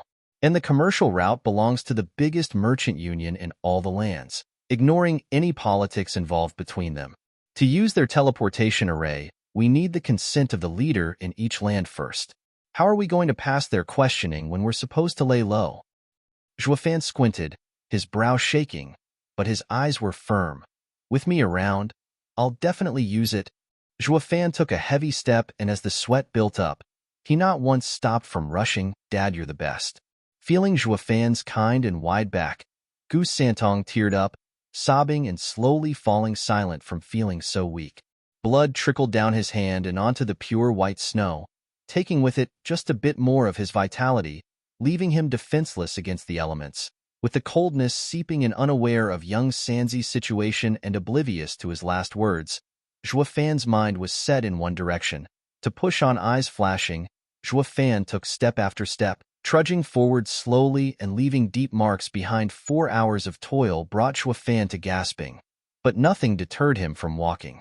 Only in the 6th hour Zhuofan's foot began to slip, barely able to raise it for another step. Even relying on his weight to push away the snow no longer helped as it did in the 10th hour. Zhuofan was at a turning point, fully spent. His mind was willing, but the body hardly made any progress, numb and cold. His spirit had been so tense and focused all this time that it finally gave in, rendering him unconscious. Gu Santong had fallen asleep a long time ago, his tender face growing hard as coldness sapped his warmth, and the slow dripping of blood from his arm seemed to announce the end was nigh. The howling wind never ceased. The biting snow never stopped blocking the two's hard journey, soon burying them in white. It did not take long before any sign of their passing was gone, and the same went for them, erased by nature's cold embrace. The world was a cruel place, swallowing every being alike. All of us were nothing but visitors on this plane, bound to return in its arms. Rumble. A carriage with huge wheels was pulled by 3 20-meter-tall spiritual beasts, actually stomping through the thick snow with relative ease. These were third-level spiritual beasts, having no trouble galloping through this harsh weather. Inside the carriage were thin curtains along with the fragrance from an incense burner lingering about, hiding the pretty figure inside, unmarred by the bleak desolation outside. Halt. As the carriage stormed through the snow, a loud voice came from within the carriage. The 3 spiritual beasts stopped on the spot. Young miss, what is it? A young voice asked. Jouer, is there blood outside? Blood? The curtain was lifted to reveal a charming face of a 17-year-old girl. Her eyebrows were sharp, focused as she looked around. Are you perhaps mistaken, young miss? There isn't any. The first voice spoke again. Jouer, go outside and check if they've been buried under the snow. They may be alive. Don't me. Do what I say. I've been a healer for so long the scent of blood is easily recognized. But with such heavy snowfall, they must be under it. Jouer, go already. The voice was sweet, but carried with it an irreproachable tone. Shrugging, the girl jumped down and searched while complaining, I'm going, damn. What a young miss you are. What was that? Nothing at all. I found someone. As she pushed away the snow, Jouer suddenly cried out, plunging her thin arms into the snow and pulling 2 people out. Seeing the blood on the ground, Jouer shouted, young miss, you have such a sharp nose. There were 2 people buried in snow. The older one seems frozen while the younger one is bleeding, close to dying. Bleeding in such bitter cold? The rushed voice from within said, Jouer, get them inside, hurry. The little one must be gravely wounded. I have to heal him. Right away. Jouer was about to act but then paused. But young miss, they're male. It's not right to have them in your magnificent carriage. No man has yet to step foot in it. It's fine if it's the child, but there's no time to mind the rules. Lives are at stake. The tone coming from inside went cold. Jouer bobbed her head and threw the two inside. She jumped in herself, and the carriage resumed its mad dash. All that remained was a stain of scarlet in a world of white, slowly fading beneath the endless snow. Chapter 949. Immortal Healer Murong Shui. Chapter 949. Immortal Healer Murong Shui. Proofreader. Papatonks. Jouer threw the frozen father and son into the warm carriage. Before a thin curtain, young miss, here they are. Only the child's blood is dripping on the tapestry. What a shame. Nothing is more precious than life. The tapestry can just be cleaned later. A scarlet thread slipped from behind the curtain and grabbed Jouer's wrist and sent Yuan Qi through it. Jouer grumbled. Why would you care? You're not the one washing it. Jouer, is that another complaint I hear? No, nothing. Young miss is so magnanimous and kind. I could only work myself to the bone for young miss. Jouer proclaimed her undying devotion on the spot. The figure behind the curtain giggled. Stop being so sour, girl, and try to be more serious. He only has some heavy wounds, overstraining himself and his Yuan Qi. Give him Yuan Qi pills and let him rest. He'll then wake up. Yes, young miss. Zhuo Fan helped Zhuo Fan in swallowing an azure pill, but then said, he's in the radiant stage yet overworked himself? He's no beginner cultivator that can't control his strength. It's not always about control, but giving one's every drop. It's out of their control. The child must be why he's been out in the snow. Whoosh! The scarlet thread came out from behind the curtain once more, going for young Sanzi's pale wrist. This time her voice was laced with shock at the discovery. This child is strange. There are two energies inside clashing constantly and not letting his right hand stop bleeding. I have to stop the bleeding quickly before it's too late. Jouer, a clotting pill. Yes, young miss. Jouer sensed young miss' urgency and restrained her playful nature as she fed Gu Santong. Without question, the pill turned into a red stream that flowed through his body and to his wound. It never reached it, clashed into something inside, and was forced to dissipate outside. The bleeding did not stop, flowing harder now due to the violent reaction of the pill. The scarlet thread on young Sanzi's wrist shook, sending a ripple behind the curtain. The young miss cried out.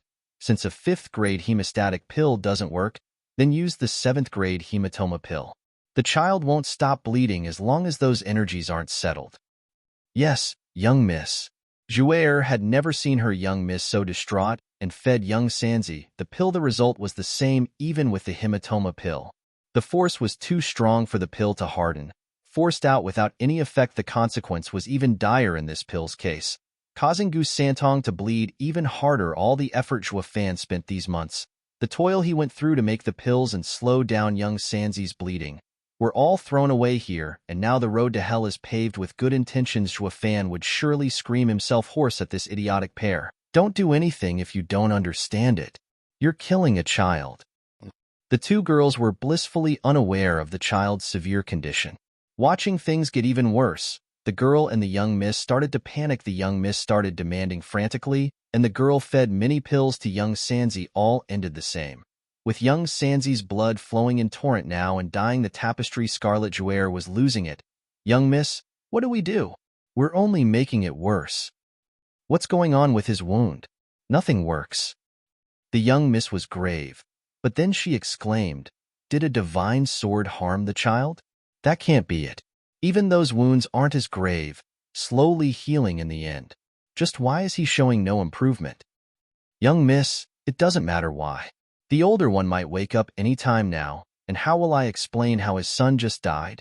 Though there's nothing scary about a radiant stage. Jouer spoke with a sorrowful smile. It'll affect young Mrs. Eminent reputation. We should have just left them there.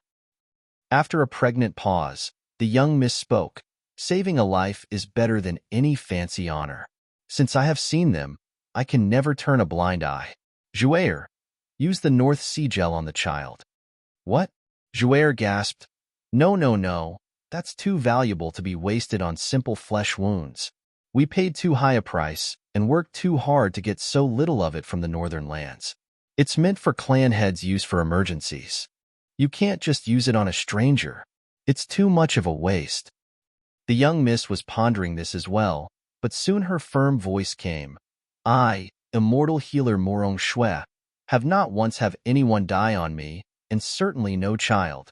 No matter how precious the gel is, it can be earned again, while the child only has one life. And with Big Brother's strength, it's hard to say when he'll actually need it. But won't it be wasted if it ends up the same as the pills? It's never a waste to use spiritual herbs to save one's life. Murong Shui was very detached from the material as she spoke. Jouer, what are you waiting for? Are you the young miss here, or me? Jouer hesitated, totally against the idea. But young Miss Tone demanded obedience, and she had no choice but to suck up her grumbling and take out a gourd. She let a transparent liquid drip out, releasing a sweet odor as it covered Gu Santong's wounded arm by miracle. Every place the liquid touched, the blood stopped leaking. Soon, the liquid covered the entire wound and hardened. Keeping the blood inside, the foreign energy inside the arm struggled to fight this interference, only to be crushed without remorse by a sudden silvery light. The liquid had a faint silver glow as it seeped deeper into young Sanzi's body, vanishing completely. Behind it was left young Sanzi's pristine arm, unmarred by any scar or wound. Jouer cheered. Young miss, it worked. The child saved. The North Sea Gel is a world wonder, a wonder drug for healing. The young miss relaxed a breath. The joy was short as Jouer recalled the loss of most of the gel and spoke sadly. 10 million sacred spirit stones down the drain. Clanhead is bound to flip at the news. Ha ha ha. My brother is refined and won't be angry knowing we saved a life. I hope so. Ugh, 10 million? Sniff. Jouer was still in pain over such bitter losses. She glanced over to the unconscious Shuafan. Hey, you owe us 10 million sacred spirit stones. Don't you ever forget it? A chuckle came from beyond the curtain. Jouer, how can a radiant stage have such wealth? Kindness isn't done for a reward. When he wakes up, we'll send the father and son off. Humph, they got it too good. Jouer pouted. What kind of fortune did they have to stumble upon the young miss in their hour of most desperate need? Not just saving them, but for free too. It's better to fleece them of everything once they wake up. We can't have them think money falls out of the sky at every turn. Murong Shui smiled. They were oblivious to the fact they had lent a helping hand to a demon archon, one whose wealth belied his slovenly appearance. He had so much on him that he could repay that North Sea Gel many times over, with room to spare.